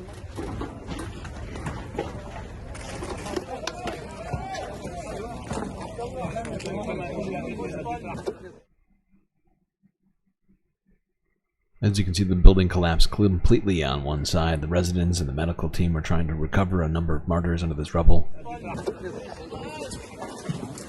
Several people were killed in the strike. Mustafa Hafiz School west of Gaza City was targeted by warplanes. An entire floor of an entire wing. The school was targeted. This school houses approximately 700 displaced people who have been there since the start.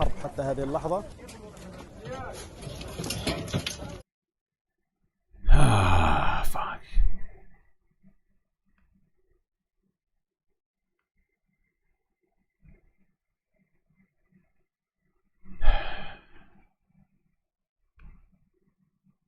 Okay.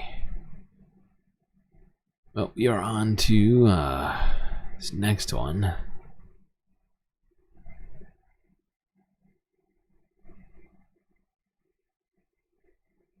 It's our second to last video.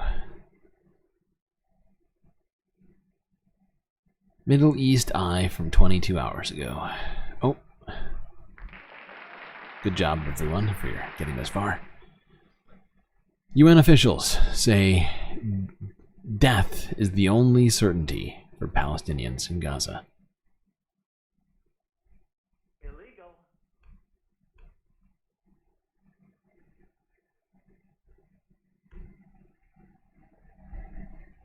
It does feel like people are waiting for death. Death seems to be the only certainty in this situation, in all of this uncertainty. And that's a really horrific reality for people to have on the ground here. In terms of their hope, you know, I think they always hope for a ceasefire, but they keep close eye on you know, the negotiations and the news going on.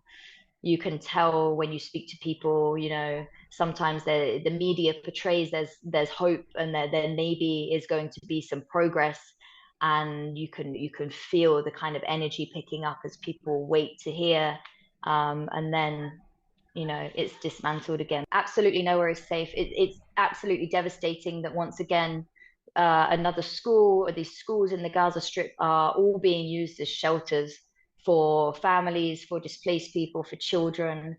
And once again, yes, the horrible reality today where a place that should be safe for families and children sheltering has been hit in an incident, in a strike. It feels like you're never more than a few blocks away from the front line now. The displacement orders are continuous. People express to me they feel like they're being chased around in circles. 1 minute they're back in Khan Yunis, then they're displaced again to Deir al-Balah, then they're back in Nusayrat. A lot of people have even expressed that they no longer move with the displacement orders because they don't know where to go. And then with these shelters in the direct sunlight, the temperatures inside are deadly, especially for the elderly, especially for children. There are rats, there are mice, there are scorpions, there's cockroaches, all of these kind of insects that spread disease from shelter to shelter, families living in very close confinement, and also living on the floor next to this sewage water and waste that's piling up. So all of these conditions have you know, resulted in absolute disastrous hygiene conditions for people and displaced people living in the Gaza Strip now. Okay, Donald Trump is 7 years old. Yeah, Nightbot's right about that.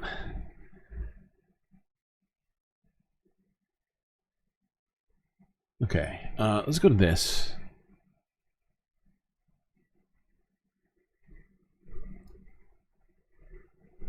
This is from Associated Press. New evacuation orders push displaced Palestinians to already overcrowded areas.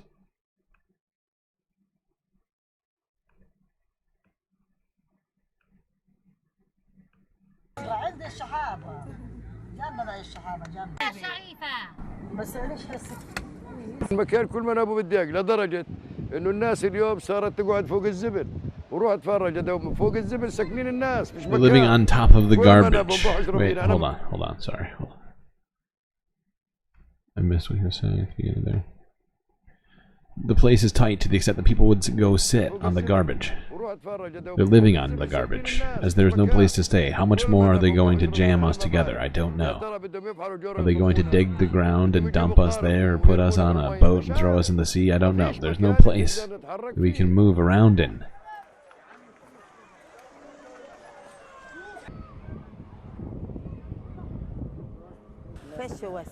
There is no space. People living on the beach, even those sitting next to their clothes on the asphalt ground, can't find space. Where should people go? We don't know where people can go. They keep telling us, leave Hamad, leave Rafah. But where do we go? We don't know. They just kill us and spare us from these living conditions. We're living like dogs. We sleep on the sand. We sit on the sand and we eat sand. We're experiencing skin diseases.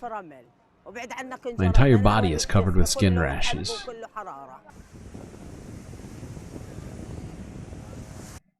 Well, that's utterly horrifying. But an all too common situation that we keep hearing over and over again.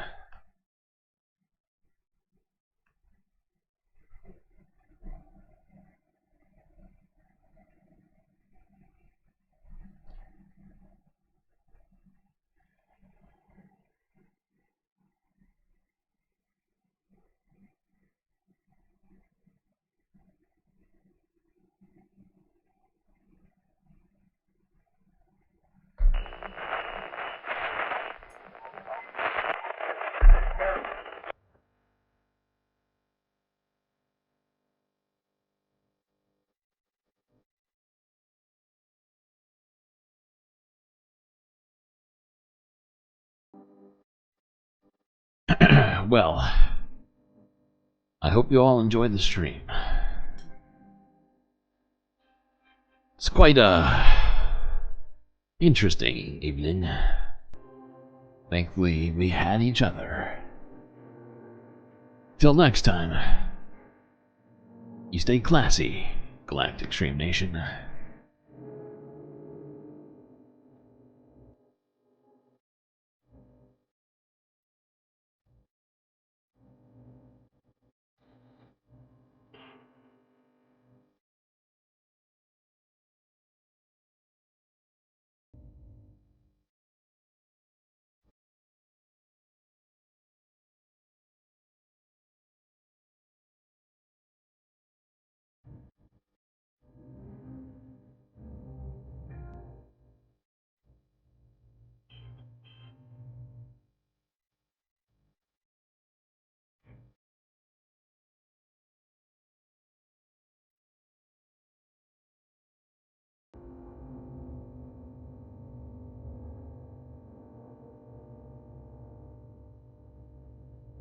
These are your galactic patrons: Gabby, Goth Dogs, Aaron W, Schmegley, PB, Mitty, Afroponics, Narwhal by Nature, Interplanet Janet, Techno Epoch, Robot Cat, Selena, the Anti-Corporatist, Monoa, Nadia, Mrs. Jen, Omega Star, Sasha G, Pitchforks Dragon, Vincent Morales, and Donald James X. That's right, all these people here have helped in producing the very show which your eyes and ears have just gotten done enjoying. You can do the same for just a few US dollars a month, and also get access to a cornucopia of galactic benefits.